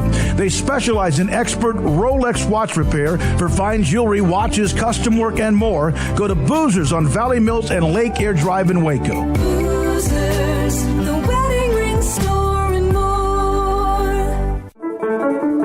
One size fits all. That may be all right for an adjustable belt or cheap sunglasses, but when it comes to your financial needs, no one wants a one-size-fits-all strategy. Cam Heathcott, your Edward Jones financial advisor, knows that his most important goals are yours. That's why he takes the time to understand your needs, knowing you. That's how Edward Jones makes sense of investing. Cam Heathcott, covering Conroe and Houston, 936-756-7717 or cam.heathcott@edwardjones.com. Edward Jones, member SIPC. Stepping into the boots of a U.S. Army officer can add confidence and leadership skills to your son or daughter's career path. See all the things they can achieve in our boots at GoArmy.com. U.S. Army Waco Recruiting Company, 254-598-8131 or 254-776-1543. Riverbend Liquor and Wine has their easy-to-access drive-thru open and convenient and clean in-store location on the corner of Lakeshore Drive and North 19th Street in Waco. Riverbend Liquor has the best and most extensive variety of craft beer selections in Waco, and Balcones whiskey, including single malt, pot still, baby blue, rye, brimstone, and the all-new lineage in stock. Riverbend Liquor and Wine, family-owned and operated, and a hidden gem in Waco on Lakeshore Drive and 19th Street. And find out more on Facebook and Instagram.